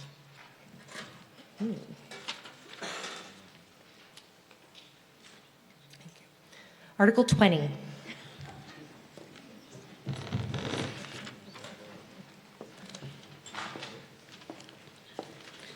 Article 20 is on page 44 of your handbook, and it requires a majority vote. Does the Select Board have a positive motion on Article 20? We do, Madam Moderator. Thank you. I recognize Anne-Marie Sarunian. We move that the town vote upon the recommendation of the Community Preservation Committee to raise and appropriate and reserve the sum of $1,931,502.05 for the Community Preservation Fund Special Purpose Reserves listed in the Community Preservation Fund Committee report as printed below, and to meet the appropriations and reserve to appropriate the sum of $1,931,502.05 from fiscal year 2020 estimated CPA revenues. Item A, Community Preservation Reserve for Open Space, $1,502,279.37. B, Reserve for Community Housing, $214,611.34, and Historic Preservation, $214,611.34, for a total of reserves of $1,931,502.05. You have the floor. An aye or yes vote in favor of the motion would fund the annual operating and administrative expenses of the community, would set forth the expenses as stated in the motion in the Article 20. A no or nay vote would oppose. The Select Board voted unanimously 5-0 to recommend approval of this article. Thank you. Does the Finance Committee have a recommendation? Yes, Madam Moderator. I recognize Tom Joyce. The Finance Committee voted unanimously 5-0 to recommend approval. Thank you. Is there any discussion on Article 20? Seeing and hearing none, we can move to a vote on Article 20. Article 20 requires a simple majority vote. We're going to do a voice vote. All those in favor of Article 20, please indicate by saying now. Yes, now. Sorry. All those opposed to Article 20, please indicate by saying no, now. I declare the ayes have it. I declare the motion is passed. All right, we have 3 articles left. Article 12. Two articles. I don't know what everyone's waiting for, sorry. All right, Article 12 on page 34 of your handbook requires a majority vote. Does the Select Board have a positive motion on Article 12? Yes, we do. I recognize Peter Meyer. We move that the town vote upon recommendation of the Community Preservation Committee to raise and appropriate and reserve a sum of $400,000 for the Catomet Schoolhouse Hard Court project and to transfer $400,000 from open space and recreation reserves. You have the floor. This project is part of a broader strategic initiative that began when the Bourne Select Board charged the Recreation Committee with completing a comprehensive outdoor recreation facility assessment. Through this assessment, existing outdoor recreation amenities were evaluated and ranked based on condition, safety, and long-term viability, with priority projects identified for repair or reconstruction. Implementation of this plan began with the community center playground, which opened in July 2025. In addition, 3 Community Preservation Committee funded projects are currently underway: the Jason Comerlady Basketball Court, the Bourne Community Center All-Wheel Park, and Chester Park Recreation Area. The next priority identified in the assessment is the Catomet Schoolhouse Hard Court. According to the Community Preservation Committee database, the hard courts were refurbished in 2015 and again in 2023. In 2023, the Recreation Committee undertook rehabilitation efforts, including crack filling and surface repairs, to extend the court's usability and safety. At that time, it was understood that those repairs were temporary in nature, not guaranteed, and would not extend beyond approximately 5 years. Since that rehabilitation work, the court has continued to deteriorate. The surface has begun lifting, new cracks have developed, and the overall condition has declined further, and it's no longer feasible or fiscally responsible to continue investing in repetitive short-term repairs. The surrounding fencing is also in significant disrepair. Fence posts have developed large holes which birds are now inhabiting. Sections of the fencing are leaning and falling. Large trees are growing through portions of the fence line, and there's a substantial hole in the existing chain link. The condition of the fencing presents both safety concerns and aesthetic challenges, particularly given the historic nature of the site. The Catomet Schoolhouse is a historic property, and maintaining its character is paramount. The proposed project includes full demolition of the existing court, 56 feet by 100 feet, and reconstructing using post-tension concrete. Post-tension concrete is designed to reduce cracking and minimize long-term maintenance costs. The 8-foot-tall perimeter fencing will be replaced with custom apex fencing to match the aesthetics of the current design to provide a clean, cohesive appearance appropriate to the historic setting. As this will constitute new construction, the project will comply with all applicable Massachusetts ADA requirements.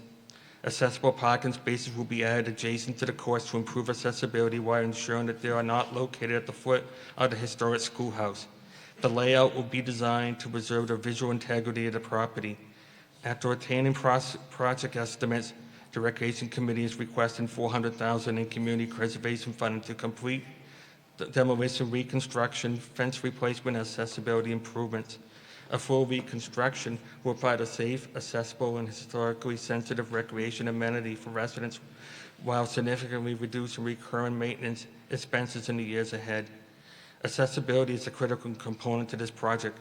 The current hard court is not ADA compliant.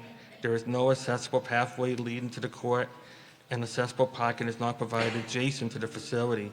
The existing topography of the property causes the court to sit in a bowl with surrounding grade elevations sloping downward towards the plane surface. This configuration further complicates access and creates additional barriers for individuals with mobility challenge. As it stands, there is no compliant or equitable route for individuals with disability to independently access this public recreational space. Because of this project constitutes new construction, it will be designed in full compliance with Mass ADA regs. The redevelopment will include designated accessible parking spaces located to the courts will be thoroughly cited as to not detract from historical schoolhouse. The project would also include construction of a compliant accessible route that addresses the existing grade challenges and provides safe, independent access from the parking lot to the court surface. Ensuring accessibility is not the only regulatory requirement, but is a reflection of the town's commitment for equitable, inclusive recreation opportunities for all members of the community. A yes or I vote in favor of this motion provided. A yes or I vote in favor of the motion provided funded for the proposed project as recommended by the CPC. A no or nay vote opposes the motion means the funding will not be provided and the project will not proceed at this time. The Select Board voted unanimously 5-0-0 to recommend approval. Thank you. Does the Finance Committee have a recommendation on this article? Yes, we do. I recognize Amanda Bongiovanni. The Finance Committee voted unanimously 5-0-0 to recommend approval. Thank you. I see that we have a speaker. Good evening. My name is Alice Howe, and I live in Pocasset, and I'm a member of the Recreation Committee. Peter really just read everything about this Katomet Schoolhouse courts, and it is the historic landmark is a wonderful asset that we have in Katomet. And we also have the courts in front of it. And I played there yesterday and today, and one court has a 3-foot crack in it. There is a hole in the fencing that is chain link that is 4 feet high. And at the other end of the courts, there are chain link fence that has scooped up, or it's curled under or curled up, so that we're pretty experienced that we're careful not to get impaled by those fencing. But it is definitely in need of repair. And the fencing that would come about would be in conjunction with a lot of talking with the committee that oversees the Katomet Schoolhouse, because we do want to make sure that it is compatible with this historic landmark. As Peter mentioned, this is a fabulous new, the post-tension concrete courts have a guarantee of 20 years. So you won't see me up here for at least 20 years asking for funds to refurbish. So hopefully, and one other thing that I was going to say, this town has embraced tennis and pickleball especially. On Sunday mornings, I play with a group that has a text list of 19 people, and there's only 2 courts there, but it's very popular, and it's a wonderful that Bourne Recreation has embraced it, and that senior citizens can also take part in it, and it's wonderful. So please vote for this article. Thank you. Thank you. Is there anyone else who would like to be heard on Article 12? Hearing none, we can move to a vote on Article 12. This vote requires a simple majority. All those in favor of Article 12, please indicate by saying aye now. Aye. All those opposed, please indicate by saying no now. No. I did hear you, but I declare the ayes have it. The motion of the Select Board has passed. Article 11. I'm sorry.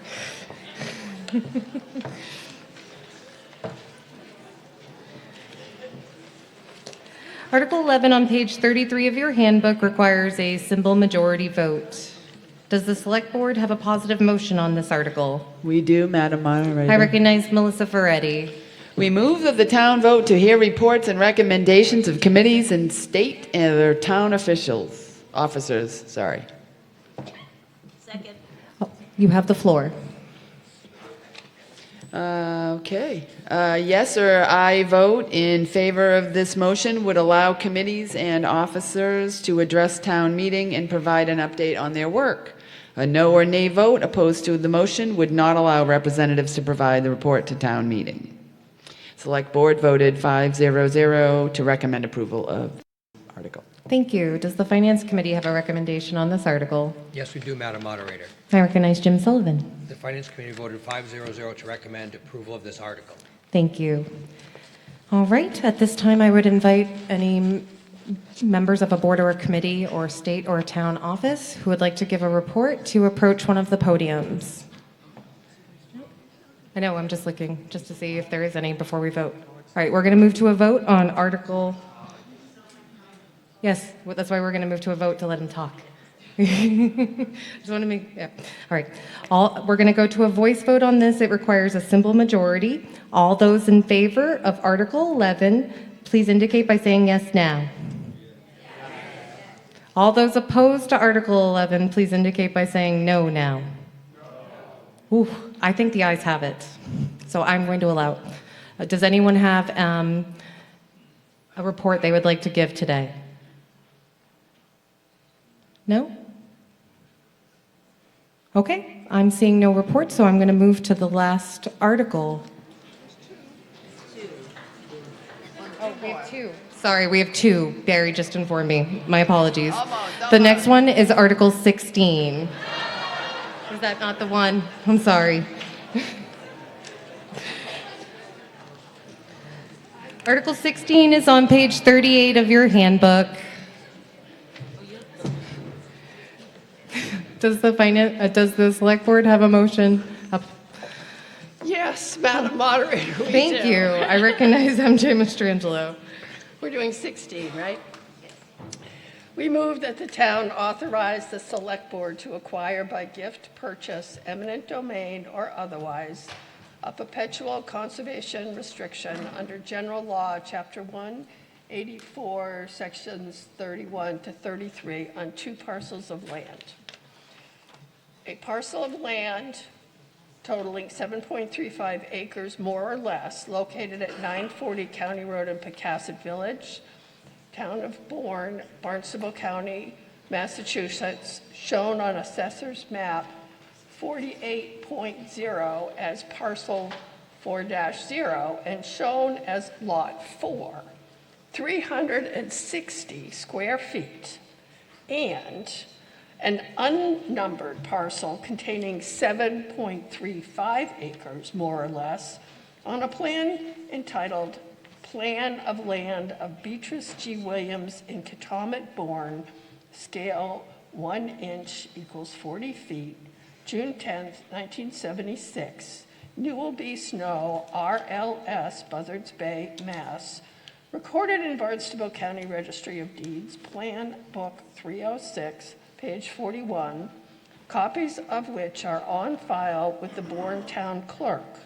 for conservation and passive recreation purposes for the general public, consistent with provisions of General Law, Chapter 40, Section 8C, 310 CMR 22-00, and Article 97 of the Amendments to the Constitution of the Commonwealth of Massachusetts, upon such terms and conditions deemed to be in the best interests of the town by the Select Board, and further for the purposes of said acquisition, to appropriate and reserve the sum of $335,000 from the Open Space Reserve Fund to pay the costs of said acquisition, including all other costs, fees, and expenses incidental and related thereto, provided further that the Select Board and the Conservation Commission shall have the authority to enter into all agreements and execute any and all instruments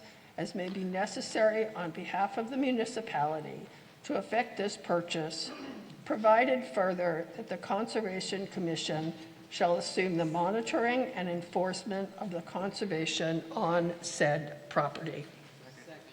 You have the floor. Thank you.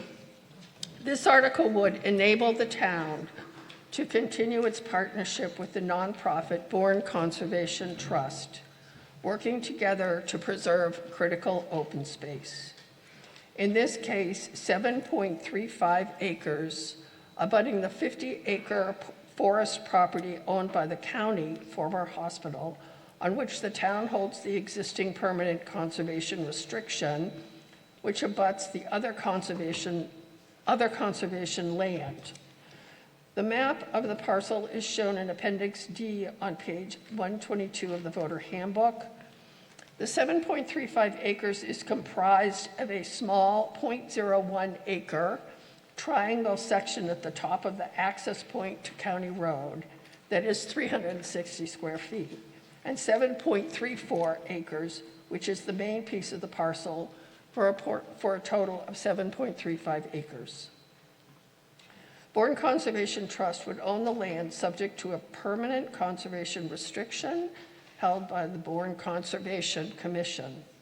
The restriction would guarantee that the land remains in open space and that it will be open to the public. The Community Preservation Committee Open Space and Recreation Reserve Fund can fully fund the requested amount without borrowing. No general municipal revenues are being used for this acquisition. The acquisition is a good example of what can be achieved when the Bourne Conservation Trust and the town work together to preserve open space for the public.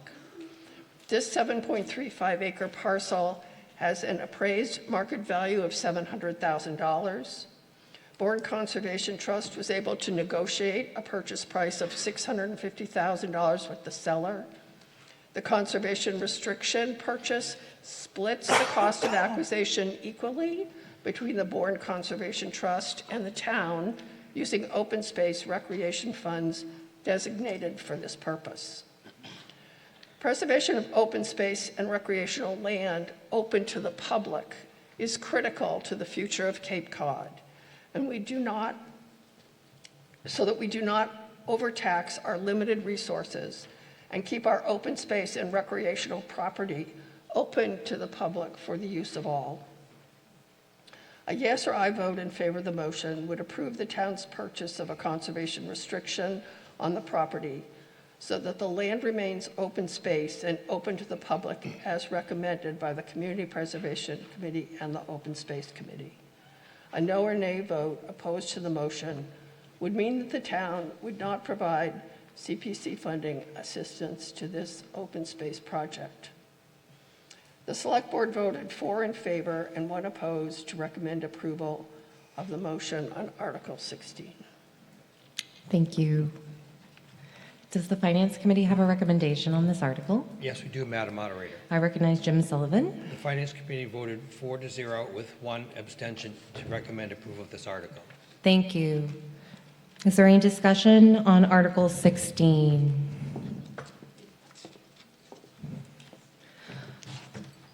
Okay, go ahead. I was the dissenting vote. Ooh. For a couple of reasons. Last year, as you know, we expended $2 million for some open space. I love the outdoors. I love open space. I'm a hiker myself. I hiked 12 miles this past Saturday with a fellow hiker here in the audience at Four Ponds and the town forest. For me, the priority this year and its competing funds is the recreation, our playgrounds, our ball fields, our pickleball courts and tennis courts, and bringing them up to the 21st century. They are in dire need of repairs, and there are competing funds, and as well as finding that healthy balance, along with the concern for our housing crisis.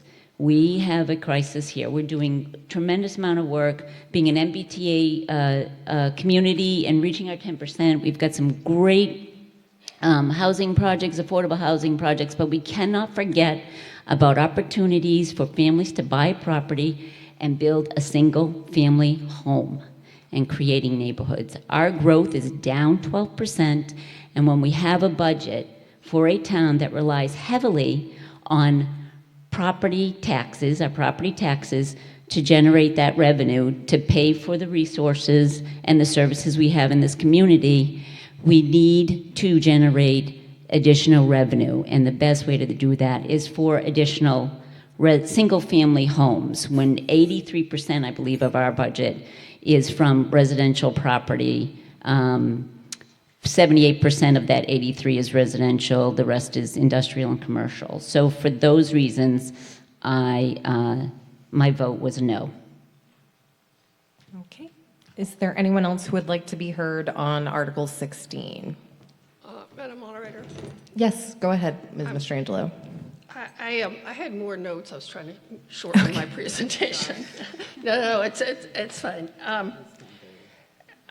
After this town meeting, the projected balance in the open space recreation reserves will be $1,989,835. That information is on page 123 in Appendix D of the voter handbook. The preliminary subdivision plan created 5 lots on the 7.34 acres with an individual lot valuation of $350,000 per lot for 5 lots, totaling $1,750,000. It is unlikely that this property would be used for affordable housing because after the approximately $1 million in expenses to develop the property into 5 lots, the developer has to make profit. Residential housing is not a revenue enhancement for the town. The services of residential housing generally exceed the cost of the tax revenue received. This project, and we've lost, I think it's really important, the project and the partnership we have with Bourne Conservation Trust, because they are able, when a property becomes available that is suitable. This property abuts the county property, which abuts another property, which abuts another property. That's all recreation. This is a huge parcel of recreation open to the public for trails. It's really beneficial. And they watch and they say, where's the properties that are gonna meet our open space needs and make sense for us, for Bourne Conservation Trust to invest in and for the town of Bourne to invest in. I think this is a really important piece. I think it's a good piece. And I think continuing this, because they can go in and make the deal and then we can help them and support by sharing the costs for the conservation restriction and guaranteeing that it's open to the public in the future. Thank you. Thank you. Is there anyone else who would like to be heard on Article 16? Seeing and hearing none, we can move to a vote on Article 16. Article 16 requires a majority vote. All right, I'm going to try a voice vote. All those in favor of Article 16, please indicate by saying aye. Aye. All those opposed, please indicate by saying no. I declare the ayes have it. The motion has passed. And that brings us to... Madam Moderator, point of personal privilege. Phil Goddard, Monument Beach, I believe you did not run for election. And I just wanted to recognize your service to town meeting over the years. It's not an easy job, as we've all seen. And I just want to thank you on behalf of town meeting. Thank you for your service. Thank you. Oh, thank you very much. Thank you. It's been a huge honor. Thank you. I did not run for re-election, so hopefully you won't have to hear my voice again very soon. All right, thank you, Barry. The last article tonight is Article 10. You made it.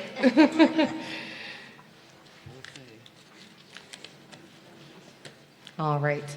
Article 10 on page 32 of your handbook requires a 2/3 majority vote. Does the Select Board have a positive motion on Article 10? Yes, Madam Moderator, we do. Thank you. I recognize Mary Jane Mastrangelo. Thank you.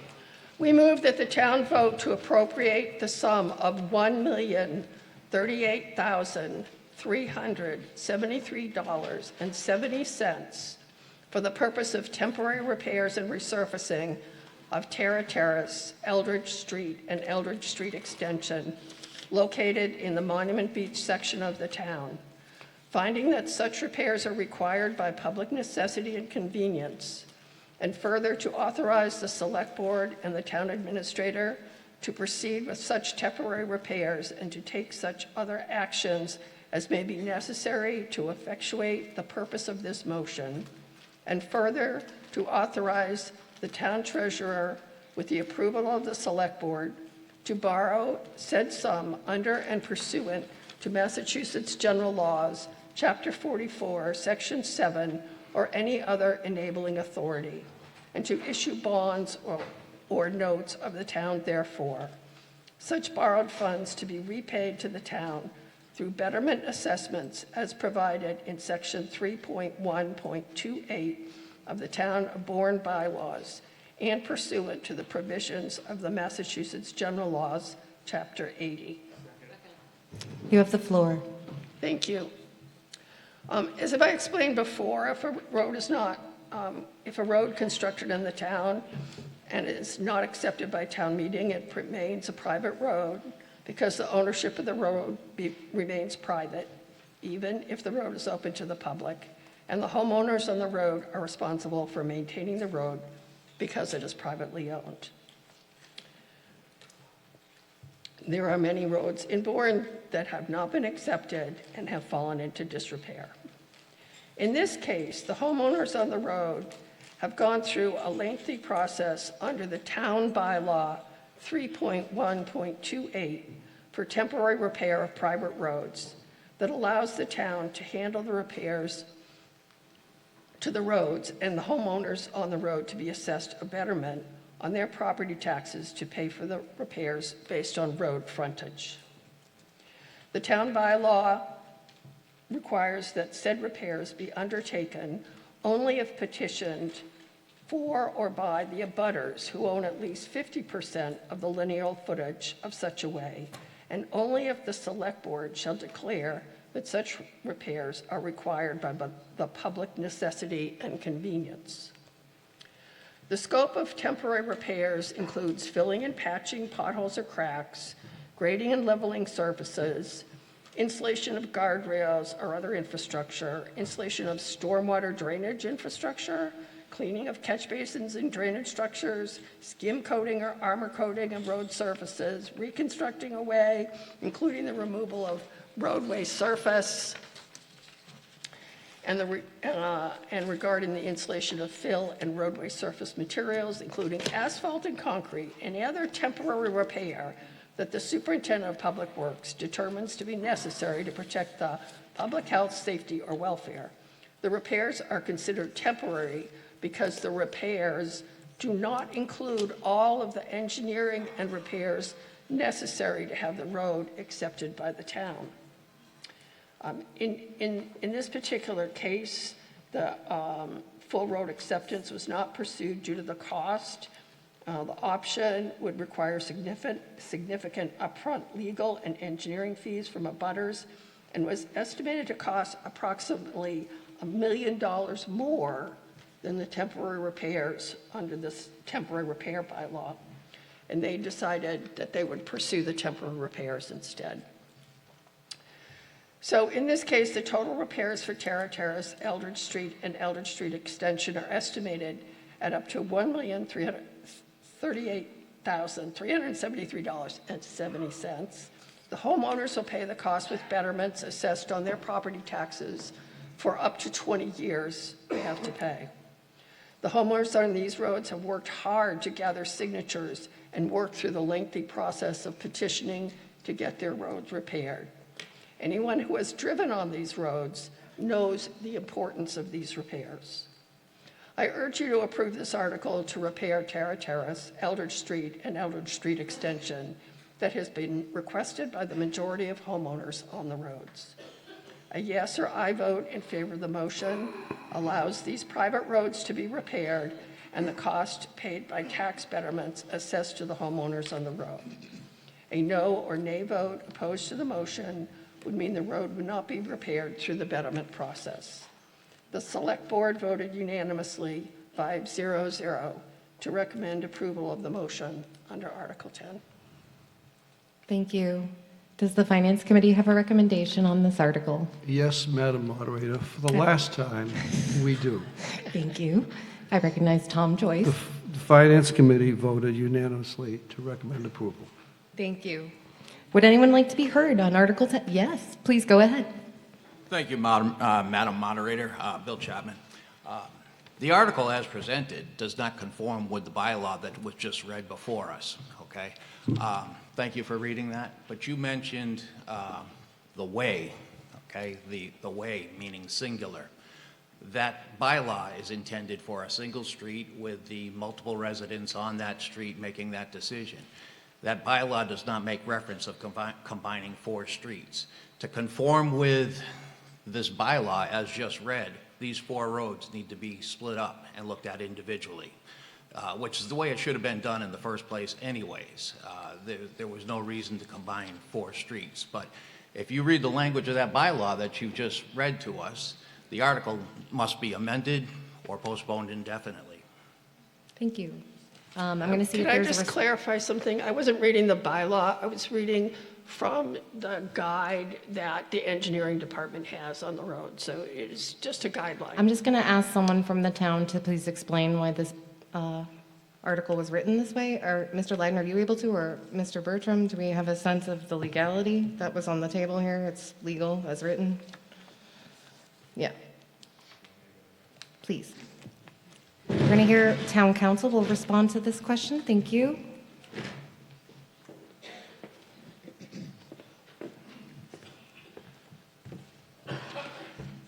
So this is an objection I haven't heard yet, but I'm just skimming 3.1.28 of the bylaw now, and I see numerous instances where it refers to temporary repairs of private ways.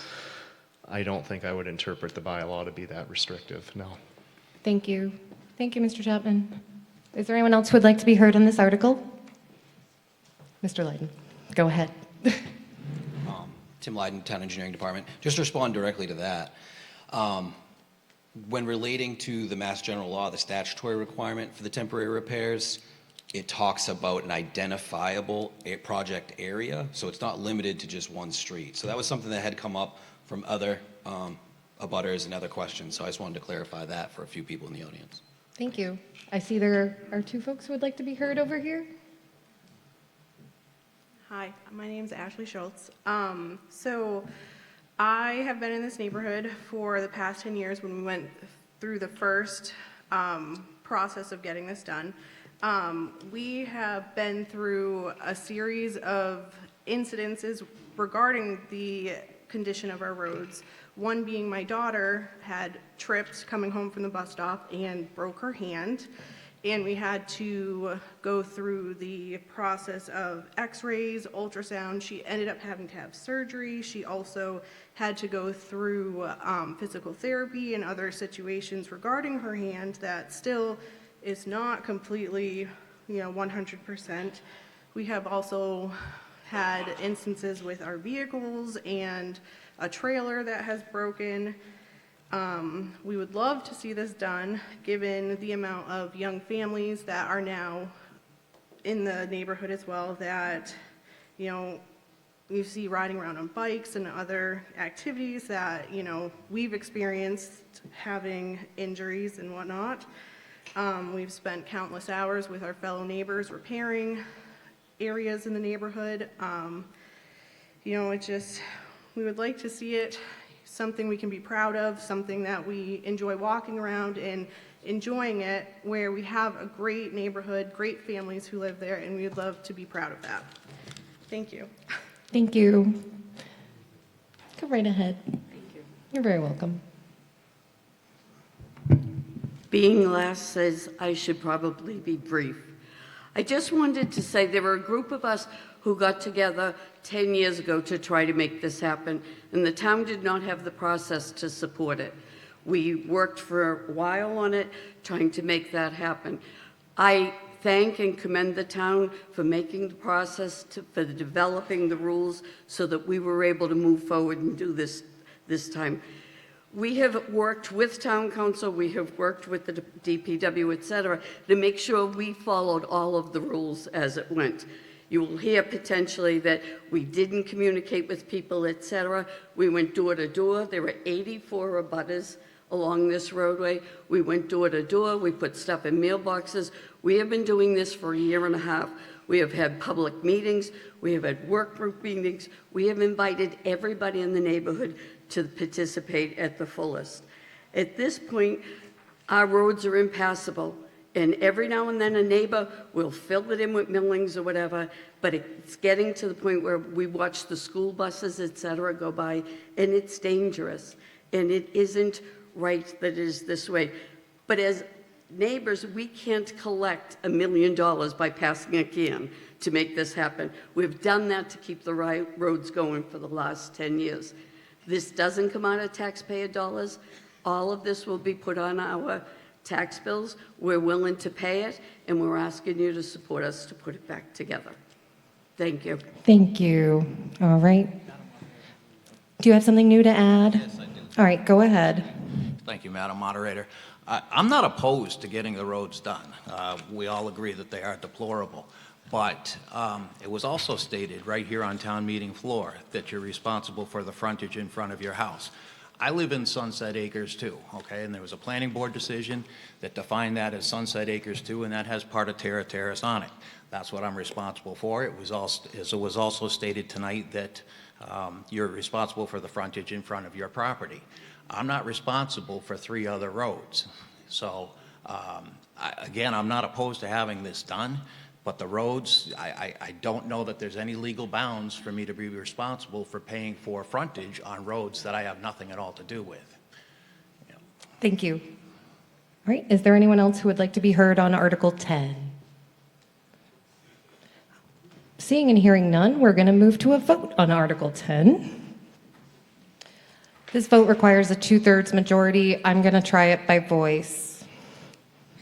All right. All those in favor of Article 10, please indicate by saying aye now. Aye. All those opposed to Article 10, please indicate by saying no now. All right, I declare the ayes have it. I declare the motion of the Select Board as passed. All right. So that was the last article for the annual town meeting. At this time, I would entertain a motion to dissolve the annual town meeting.